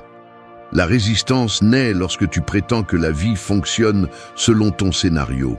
Lorsque tu crois que tout devrait être juste, facile, linéaire. Mais la réalité n'est pas ainsi. La vie a sa forme, ses cycles, son mouvement. Et si tu t'y opposes avec rigidité, elle te brise. Si tu accompagnes le processus, elle te transforme. Non pas parce que tu arrêtes de ressentir, mais parce que tu ne portes plus le fardeau de vouloir que tout soit différent pour être en paix. Sénèque enseignait que ce qui importe n'est pas ce que tu souffres, mais comment tu le vis. Il y a des personnes qui traversent des situations très dures et qui, malgré tout, conservent leur dignité intérieure. Non pas parce qu'elles sont insensibles, mais parce qu'elles ont appris à ne pas résister à l'inévitable. Cela ne signifie pas qu'elles approuvent l'injustice. Cela signifie qu'elles ne donnent pas le contrôle de leur esprit à ce qu'elles ne peuvent pas changer. Et c'est cela, la liberté, une liberté qui naît de l'intérieur. Avant de dormir, examine où tu résistes. Quelle pensée ne lâches-tu pas? Quelle réalité continues-tu à nier? Quelle douleur alimentes-tu avec ton rejet? Regarde-le calmement, non pas pour le justifier, mais pour le comprendre. Puis dis en silence, j'accepte ce qui est, j'arrête de me battre avec ce que je ne peux pas changer, je me repose dans la réalité telle qu'elle se présente. Ce n'est pas du conformisme, c'est de la libération. Parce que lorsque tu acceptes ce qui est, tu récupères de l'énergie, tu récupères de l'espace, tu récupères ta présence. La souffrance que tu peux éviter n'est pas dans les faits, elle est dans la façon dont tu les soutiens. Dans la façon dont tu refuses de lâcher certaines idées, certains fantasmes, certaines exigences internes qui ne sont pas remplies. Ce soir, lâche la résistance, lâche le « pourquoi moi », lâche le « ça n'aurait pas dû arriver ». Respire avec le présent, respire avec ce qui est là, et tu remarqueras que sous la douleur vit une tranquillité. 18. Choisis de répondre avec calme, ne réagis pas impulsivement. Agir sur l'impulsion, c'est comme lancer une flèche les yeux fermés. Tu peux réussir, mais tu peux aussi blesser, détruire, te tromper de cible sans t'en rendre compte. Réagir sans réfléchir te rend esclave de tes émotions du moment. Et ce que tu décides sous l'effet de la colère, de la peur ou de la frustration est rarement sage. Car une réaction ne naît pas de la conscience, elle naît du réflexe. En revanche, répondre avec calme, c'est avoir le courage d'attendre une seconde de plus. Cette seconde qui change tout. Beaucoup confondent force et explosion. Ils pensent que hausser la voix, frapper la table, répondre rapidement, se laisser emporter est un signe de caractère.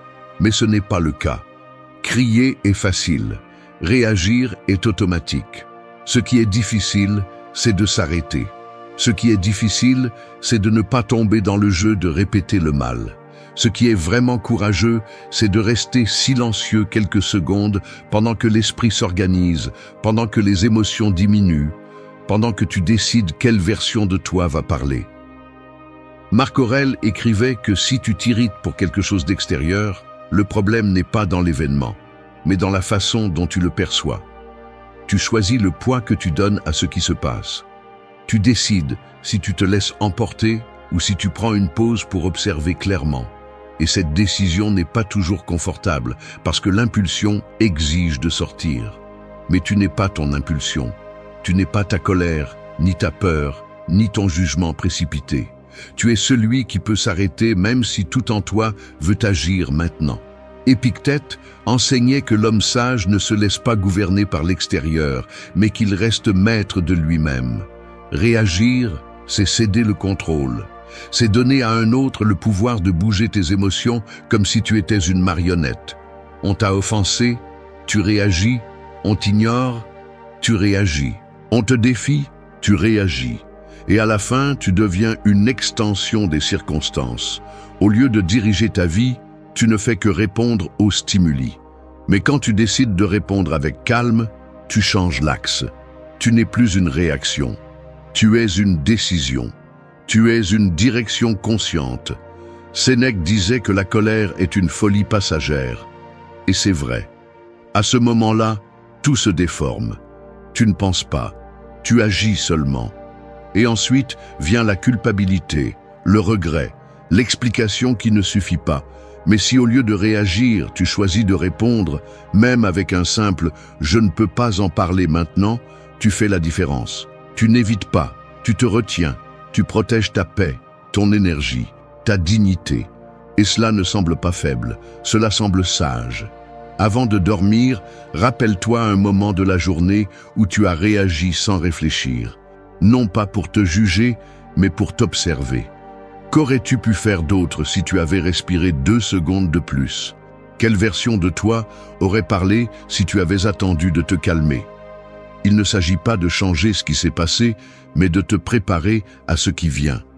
Tu peux te dire, la prochaine fois, je choisirai de répondre, pas de réagir. La prochaine fois, je respirerai avant d'agir. Et si tu le répètes avec fermeté, ton esprit commencera à l'enregistrer. Répondre avec calme ne signifie pas laisser passer tout. Cela signifie choisir le moment, les mots, l'énergie appropriée.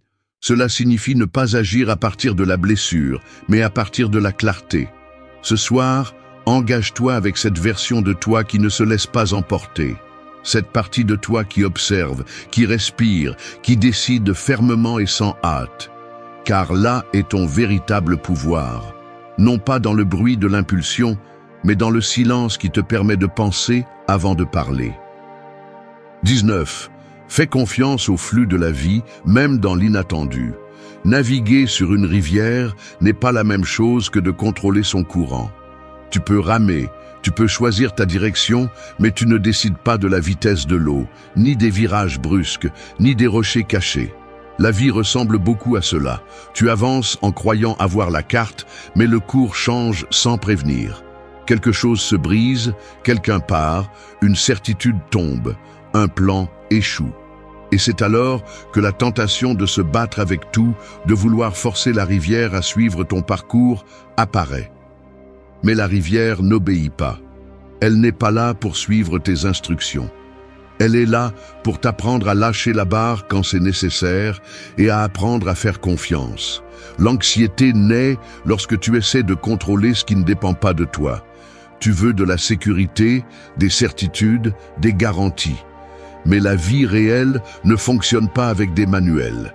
Elle a son propre rythme, des temps que tu ne comprends pas toujours, des détours qui semblent injustes, des pauses qui désespèrent. Quand tu t'accroches à ce qui est prévisible, tu souffres. Parce que l'inattendu va arriver de toute façon, parce que l'incertitude fait partie du voyage.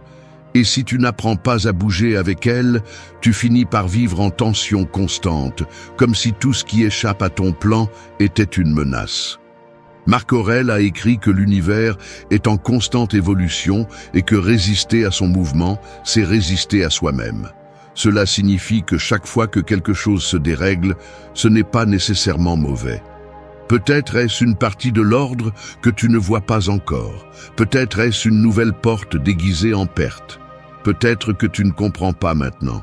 Mais avec le temps, tu découvriras que ce qui semblait être un détour était la vraie route.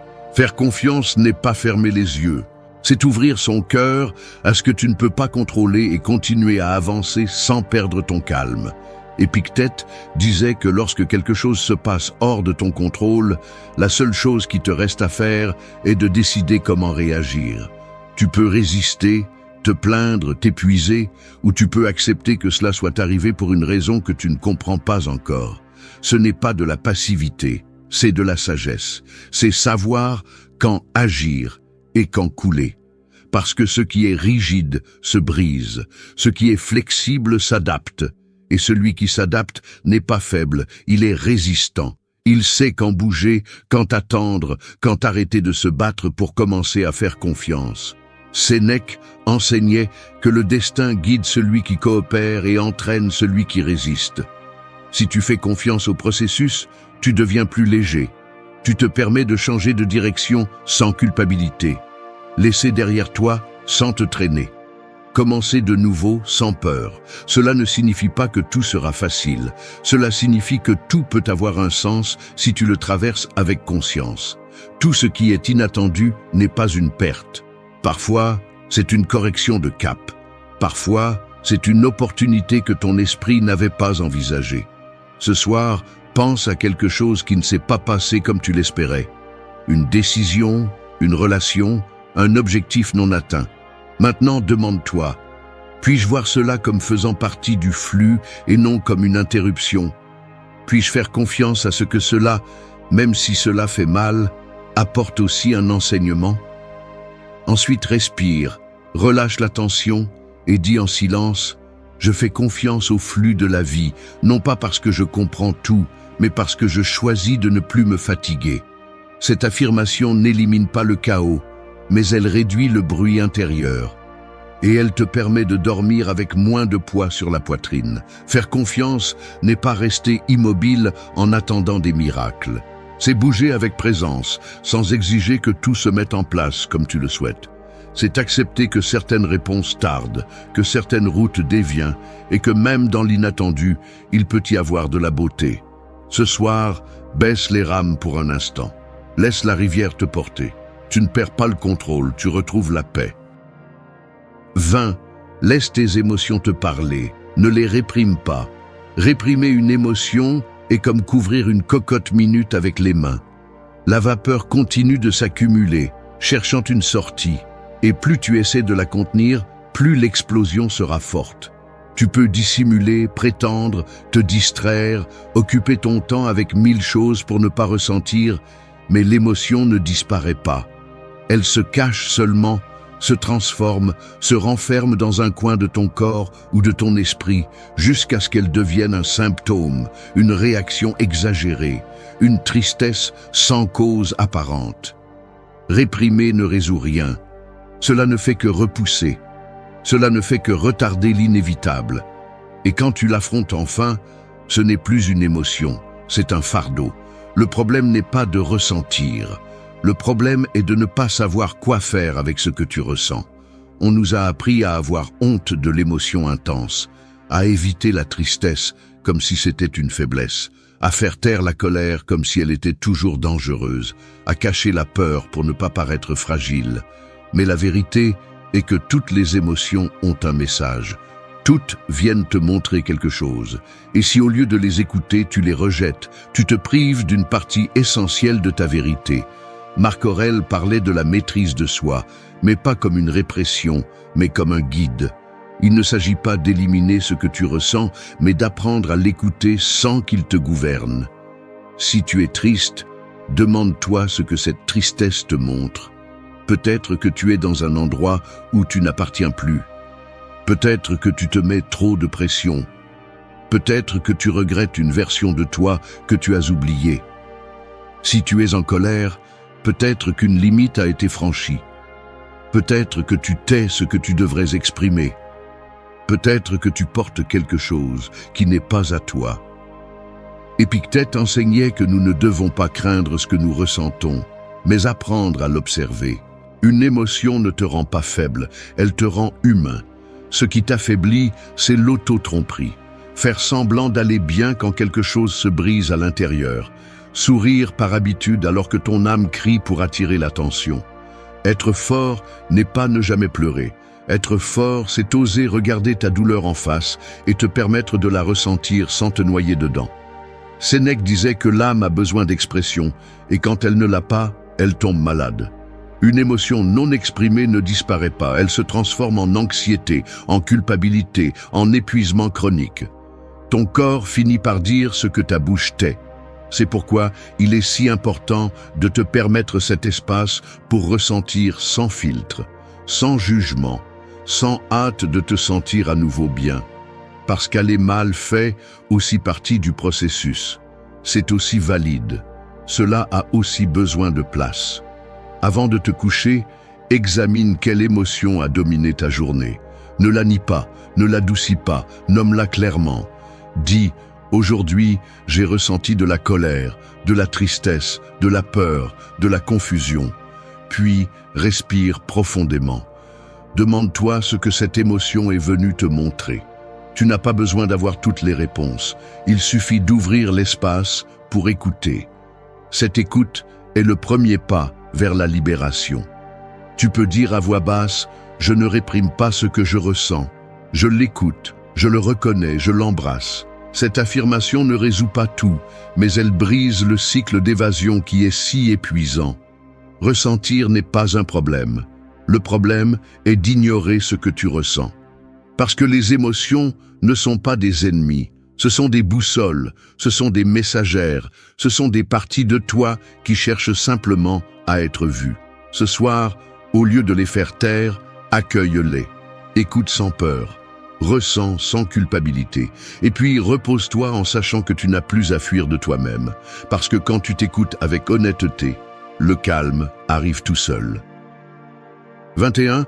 Garde ta dignité même au milieu de l'adversité. Quand un bâtiment résiste à une tempête, ce n'est pas parce qu'il ne tremble pas, mais parce que sa structure a été construite avec fermeté. Il peut se plier, il peut grincer, mais il ne s'effondre pas. C'est ainsi que fonctionne la dignité. C'est cette colonne interne qui te soutient quand tout le reste semble céder. Il ne s'agit pas d'orgueil ou d'apparence, c'est une décision intime, une promesse silencieuse que tu te fais à toi-même. Quoi qu'il arrive, je ne me trahirai pas. Je ne me perdrai pas simplement pour plaire, pour m'intégrer ou pour céder à ce qui me fait mal. Il y a des moments où la vie te pousse à la limite. Elle t'humilie, te secoue, te met à l'épreuve. Et c'est là, juste là, que ton essence se révèle. Tu peux réagir avec désespoir ou tu peux répondre avec tempérance. Tu peux essayer de crier plus fort que le chaos ou tu peux rester silencieux, mais ferme. La dignité ne se crie pas, elle ne se démontre pas par la force brute, elle s'incarne dans chaque petit geste, dans la façon dont tu te parles quand tout va mal, dans la façon dont tu restes fidèle à tes principes, même quand personne ne te regarde, dans la façon dont tu refuses de te rabaisser, même si la douleur t'y invite. Marc Aurèle a écrit qu'une âme noble se reconnaît non pas par ses victoires, mais par sa contenance en temps de difficulté.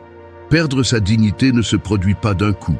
Cela se produit peu à peu, lorsque tu commences à accepter ce que tu ne mérites pas, lorsque tu tais ce que tu sais que tu dois dire, lorsque tu permets que le traitement des autres définisse ta valeur. C'est pourquoi la préserver n'est pas un acte superficiel, c'est une forme de résistance. C'est te regarder dans le miroir après une dure journée et pouvoir te dire « Je ne me suis pas rendu à moi-même ». Épictète enseignait que si tu prends soin de ton intérieur, l'extérieur ne pourra pas vraiment te nuire. Le respect de soi ne dépend pas du fait que les choses se passent comme tu l'espères. Il dépend du fait que tu agisses en accord avec ta vérité, même si cela signifie marcher seul, même si cela implique de ne pas répondre aux provocations, même si cela exige de te retenir quand tout en toi veut exploser. La dignité ne te rend pas plus rigide, elle te rend plus solide. Et ce qui est solide ne se brise pas facilement. Sénèque disait qu'aucun malheur ne peut vraiment toucher le sage, car sa valeur n'est pas dans l'extérieur, pas dans la reconnaissance, pas dans l'opinion des autres, pas dans les résultats. Sa valeur est en son centre, dans cet espace qui n'est pas négociable, dans cette intégrité qui ne s'achète pas et ne se perd pas à cause d'une mauvaise passe. Et cela ne se construit pas avec des discours, cela se construit avec des décisions, avec cohérence, avec fidélité envers soi-même, même quand personne d'autre ne te soutient. Avant de dormir, rappelle-toi un moment récent où tu as senti que tout s'effondrait. Demande-toi, ai-je tenu bon? Ai-je été fidèle à moi-même au milieu du chaos? Ai-je placé ma dignité au-dessus de l'impulsion de me rendre ou de me rabaisser? Et si tu ne l'as pas fait, ne te punis pas, apprends. Fais le compromis de ne plus te trahir par peur ou par fatigue. Tu peux te répéter, peu importe ce que j'affronte, je vais toujours prendre soin de moi. Je ne vais pas m'abandonner, je ne vais pas me briser de l'intérieur pour soutenir l'extérieur. La dignité n'est pas de l'orgueil, c'est de l'amour-propre dans sa forme la plus sereine. Elle n'a pas besoin d'applaudissements. Elle a juste besoin de constance. Cette nuit, dors en sachant que ta valeur ne dépend pas du calme extérieur, mais de ta force intérieure. Et si tu es tombé, relève-toi avec plus de respect pour toi. Non pas par vengeance, non pas pour faire une démonstration, mais parce que tu sais qui tu es. Et cette certitude, quand elle est entretenue, te rend inébranlable et puissant. 22. Apprécie le petit, c'est là que se cache la plénitude. Chercher la plénitude uniquement dans le grand, c'est comme regarder le ciel en espérant trouver des réponses dans un seul rayon de soleil, alors que la véritable beauté réside dans la façon dont la lumière touche lentement les feuilles, dans le vent à peine perceptible, dans cet instant silencieux où tout va bien sans que rien d'extraordinaire ne se passe. C'est aussi ainsi que l'on vit lorsque l'on se déconnecte du petit. Tu te concentres sur ce qui manque, sur ce qui n'est pas encore arrivé, sur ce que les autres ont, et tu négliges les détails qui rendent déjà ta vie habitable. Mais ce qui n'est pas reconnu se perd. Et le petit, lorsqu'il est ignoré, cesse de faire partie du présent. Tu n'as pas besoin d'une vie parfaite pour ressentir la paix. Tu as besoin d'apprendre à voir ce qui existe déjà. Le sourire que tu n'as pas demandé, mais que tu as reçu. Le moment de tranquillité qui a duré quelques secondes, mais qui t'a calmé. Le geste simple, la conversation inattendue, le repos mérité. Les petites choses ne sont pas moins précieuses, elles sont juste plus silencieuses. Elles ne font pas de bruit, elles ne rivalisent pas, elles ne brillent pas comme les grands objectifs. Mais ce sont elles qui te soutiennent, ce sont elles qui remplissent ta journée, ce sont elles qui, si tu les observes attentivement, deviennent le plus profond. Marc Aurèle insistait pour voir clairement chaque partie de la journée.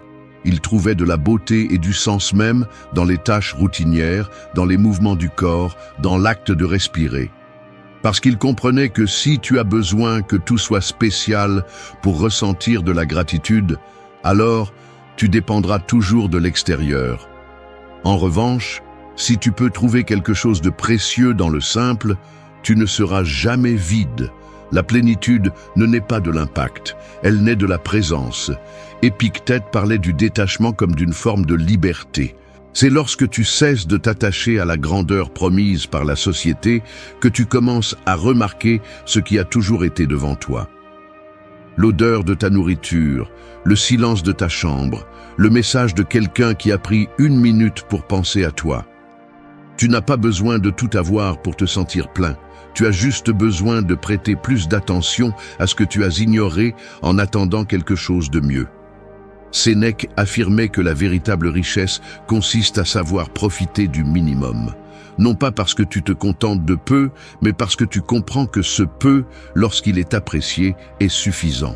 Nous repoussons constamment le bonheur jusqu'à l'arrivée de l'idéal. Mais l'idéal n'arrive pas toujours. Et s'il arrive, il te trouve souvent si déconnecté que tu ne peux plus l'apprécier. C'est pourquoi le moment de trouver la paix n'est pas demain. C'est maintenant. C'est dans le petit. C'est dans ce que tu as presque négligé. Avant de dormir, ne te contente pas de revoir ce que tu as accompli ou non. Cherche ce qui était petit, mais qui t'a apporté quelque chose de bon. Peut-être un moment de tranquillité, une phrase qui t'a fait du bien, un effort que personne n'a vu, mais que tu sais que tu as fait. Et reconnais que cela compte aussi, que cela mérite aussi de la gratitude. Tu peux te dire en silence, « Aujourd'hui, j'apprécie ce qui ne brille pas, mais qui me soutient, ce qui ne se remarque pas, mais qui me calme, ce qui n'est pas parfait, mais qui est réel. » La plénitude ne se trouve pas à la fin du chemin, elle se trouve pendant que tu le parcours, si tu sais t'arrêter, si tu sais regarder, si tu sais être reconnaissant. Ce soir, ne cherche pas le grand, cherche le vrai, ce qui est dans le simple, ce qui n'a pas besoin de se prouver. Parce que si tu peux voir le petit avec des yeux éveillés, il ne te manquera jamais l'essentiel. Et l'essentiel, lorsqu'il est honoré, est ce qui donne un sens à tout le reste, et cela doit toujours être ainsi. 23. Ne te compare pas, chaque chemin est unique. Te comparer aux autres, c'est comme regarder différentes horloges, en espérant qu'elles indiquent toutes la même heure. Chacun a son propre rythme, son propre mécanisme, son propre destin. Mais si tu es obsédé par l'horloge d'autrui, tu cesses de valoriser le temps que tu vis réellement. C'est ce qui se passe lorsque tu te compares constamment aux autres. Tu cesses de voir tes progrès parce que tu es trop occupé à regarder ceux des autres. Tu oublies tes réussites parce qu'elles ne brillent pas autant que celles de la personne à côté de toi. Et sans t'en rendre compte, tu commences à croire que tu es en retard, que tu ne vaux pas assez, que quelque chose en toi ne va pas, simplement parce que ton chemin ne ressemble pas au leur. La comparaison est un piège silencieux. Elle entre sans que tu l'appelles. Elle se déguise en inspiration, mais se transforme très vite en jugement. Envie, insécurité, frustration. Tu regardes ce que l'autre a et tu te demandes automatiquement pourquoi tu ne l'as pas. Ce que tu ne vois pas, c'est le processus qui a eu lieu en arrière-plan, ce qu'il ne montre pas, ce qu'il lui a coûté, ce qu'il a perdu pour arriver là. Tu ne vois que la partie polie, éditée, publique. Et tu l'utilises pour punir ta partie privée, celle qui est encore en construction, celle qui fait encore des erreurs, celle qui apprend encore. Ce n'est pas juste, ce n'est pas sain. Et le pire, c'est que tu le fais presque sans t'en rendre compte. Marc Aurèle écrivait que tu dois te concentrer sur le fait d'être meilleur, pas sur le fait d'être supérieur. Cette différence change tout. Quand tu vis en compétition, tu perds de vue ce qui compte vraiment. Tes valeurs, ton processus, ton histoire. Rien de tout cela ne peut être mesuré avec la règle de quelqu'un d'autre. Parce que personne n'a les mêmes cicatrices que toi, personne n'a marché dans tes chaussures, personne ne sait combien il t'a coûté d'arriver là où tu es. Et cela a de la valeur. Même si personne ne l'applaudit, même si personne ne le comprend. Épictète disait que si tu cherches à l'extérieur ce que tu dois trouver à l'intérieur, tu vivras en esclave. Cela s'applique aussi à la reconnaissance. Si tu as besoin de te valider par des comparaisons, tu mets ta paix entre les mains de ce que tu ne contrôles pas. Il y aura toujours quelqu'un de plus jeune, de plus réussi, de plus visible. Mais il y aura aussi quelqu'un qui t'admire et tu ne le sais pas. Quelqu'un qui donnerait tout pour avoir ta force, ta tempérance, ta façon de te relever quand tu tombes. Mais tu ne le vois pas, parce que tu regardes ailleurs. Sénèque avertissait que le désir d'imiter les autres peut obscurcir ta capacité à voir ta propre valeur. Et c'est vrai, chaque fois que tu te compares, tu t'éloignes de toi, tu te distrais de ce que tu es réellement en train de construire, et tu commences à courir une course qui ne t'appartient pas. Le danger n'est pas seulement de te sentir inférieur, il est aussi de perdre ton cap, de cesser de prendre des décisions fidèles à toi-même simplement parce que tu veux atteindre la version du succès représentée par quelqu'un d'autre. Mais si tu le fais, tu perds ce qu'il y a de plus précieux, ton authenticité. Ce soir, vérifie si tu t'es comparé aujourd'hui. Si en voyant quelqu'un, tu as eu l'impression d'être en retard, que quelque chose te manquait, que tu n'accomplissais pas assez, ne te punis pas pour y avoir pensé, mais arrête-toi, respire, reviens à toi, à ton processus, à ton histoire. Rappelle-toi que l'important n'est pas combien tu accomplis, mais que tu le fasses à ta manière, à ton rythme, avec tes valeurs. Tu peux te dire « Je ne suis pas en compétition avec personne, je grandis avec moi-même » et c'est la seule comparaison qui compte. Chaque chemin a son rythme, chaque âme a son temps. Ce soir, dors en paix avec ton processus. Remercie pour ce que tu as construit, même si personne d'autre ne le voit. Parce que tu sais l'effort que cela implique, tu connais tes batailles, et si tu ne t'abandonnes pas en regardant sur le côté. 24. Entraîne ton esprit comme tu entraînes ton corps. Un esprit sans entraînement est comme un corps qui n'a jamais appris à se tenir. Il perd facilement l'équilibre, s'épuise avec le minimum, réagit maladroitement face au poids de la vie. Tout comme un muscle faible ne peut pas soulever de charge, un esprit désordonné ne peut pas supporter le chaos quotidien sans se briser. Peu importe combien de capacités tu as, si tu ne les exerces pas, elles ne servent à rien. Attendre que le calme arrive, sans travailler l'esprit, est comme attendre d'avoir de la force sans bouger un seul doigt. Il ne s'agit pas de talent, il s'agit de discipline. Non pas de chance, mais de pratique. La plupart des gens prennent le temps de prendre soin de leur corps, de bien paraître, de mieux manger, mais ils oublient que l'esprit a aussi besoin d'une attention constante, que la pensée peut être entraînée, que la concentration peut être renforcée, que la réaction émotionnelle peut devenir plus lucide si on travaille dessus tous les jours. Personne ne naît avec un esprit en ordre. Nous recevons tous des pensées automatiques, des croyances héritées, des blessures non examinées. Et si tu ne fais rien avec ça, ça finit par diriger ta vie.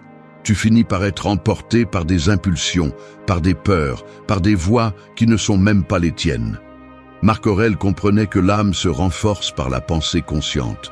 C'est pourquoi il écrivait ses réflexions chaque nuit, non pas pour les publier, mais pour se rappeler qui il voulait être. C'est cela, entraîner l'esprit, te donner du temps pour observer ce que tu penses, ce que tu ressens, ce que tu décides. Ne pas laisser ta journée être gouvernée par l'inertie, prendre la responsabilité de ce qui se passe en toi, pas seulement de ce que tu fais à l'extérieur. Épictète enseignait qu'on ne peut pas contrôler l'extérieur, mais qu'on peut maîtriser l'esprit.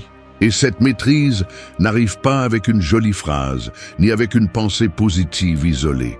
Elle arrive avec la répétition, l'effort, l'inconfort. Parce qu'entraîner ton esprit fait aussi mal. Il te force à te regarder en face, à remettre en question ce que tu as toujours pris pour acquis, à t'asseoir avec toi-même quand tout en toi veut fuir. Mais plus tu pratiques, plus tu vois clairement. Moins tu te troubles, plus tu choisis calmement au lieu de réagir impulsivement. Sénèque parlait de l'importance de se préparer pour ce qui n'est pas encore arrivé. Il disait que celui qui entraîne son caractère en temps de calme résiste mieux en temps de tempête. Et cela s'applique directement à ton esprit. N'attends pas le chaos pour commencer à méditer. N'attends pas la crise pour apprendre à respirer. N'attends pas la douleur pour découvrir que tu peux observer ta pensée sans t'identifier à elle. Entraîne-toi maintenant, pendant que tu le peux, pendant que tu as encore le temps, pendant que tout n'a pas encore débordé. Avant de dormir, consacre quelques minutes à cette pratique. Tu n'as pas besoin d'une technique complexe. Observe simplement comment tu t'es parlé aujourd'hui. Quelles pensées se sont répétées? Quelles émotions t'ont dominé? Ensuite, choisis-en une, juste une, et travaille avec elle. Réécris-la, questionne-la. Dis-toi à voix basse une nouvelle façon de penser. Non pas parce que tu vas tout résoudre en un jour, mais parce que tu t'entraînes, tu renforces le muscle mental qui pourra mieux te soutenir demain. Tout comme le corps a besoin de constance, l'esprit en a aussi besoin. Il ne se nettoie pas tout seul, il ne s'ordonne pas sans guide, et il ne se libère pas si tu ne fais pas l'effort. Ce soir, ne t'endors pas en mode automatique. Repose-toi en sachant qu'à chaque fois que tu choisis d'observer, au lieu de fuir, tu construis un esprit plus stable, plus lucide, plus libre. Et cet esprit, avec le temps, devient le refuge dont tu as besoin pour vivre sans peur. Entraîne-toi, non pas pour être parfait, mais pour être meilleur. 25. Ne répète pas ce que tu ne veux pas revivre. Marcher à nouveau dans la même flaque, même en sachant qu'elle mouillera tes pas, n'est pas de la malchance, c'est de la négligence. C'est oublier que l'eau froide t'a déjà fait frissonner une fois. C'est ne pas apprendre de l'humidité qui s'est infiltrée jusqu'à tes os.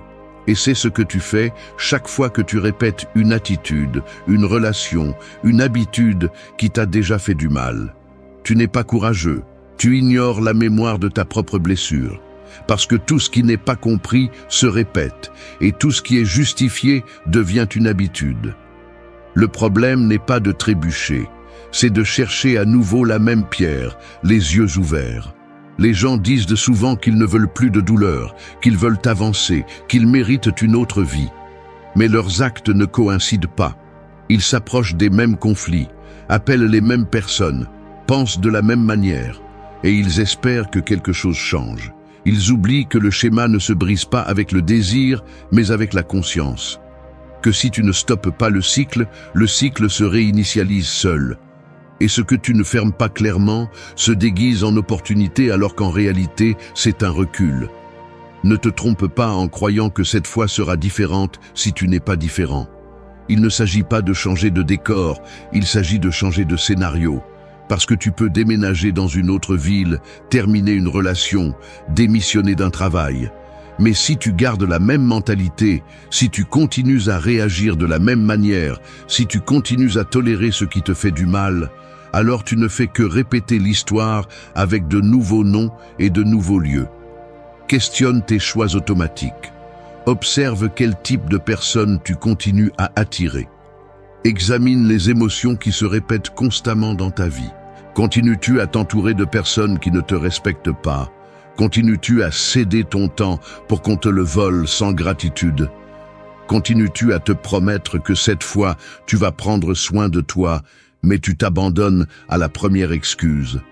Alors, ce n'est pas la vie qui ne change pas, c'est toi qui ne veux pas encore payer le prix du changement. Sénèque disait que le véritable sage ne commet pas deux fois la même erreur. Non pas parce qu'il est parfait, mais parce qu'il prend le temps d'apprendre, parce qu'il s'oblige à regarder le mal sous un autre angle, parce qu'il ne romantise pas la souffrance. Tu n'es pas ici pour répéter le passé, tu es ici pour le surmonter. Et cela exige une décision ferme, pas seulement une émotion passagère, une décision qui dit « plus jamais ». Plus de relations qui t'épuisent, plus d'excuses qui te freinent, plus de renoncement à toi-même par peur du rejet. Arrête de faire la paix avec ceux qui cherchent seulement à te détruire. Arrête de justifier des comportements qui ont déjà montré leur poison. Parfois, l'acte le plus puissant n'est pas de résister, c'est de se retirer. Non pas par faiblesse, mais par respect. Par respect pour ce que tu as déjà vécu, par respect pour ton temps, ton énergie, ce que tu construis. Tu mérites d'avancer, mais tu n'avanceras pas si tu insistes pour marcher avec les mêmes chaussures cassées qui t'ont fait saigner auparavant.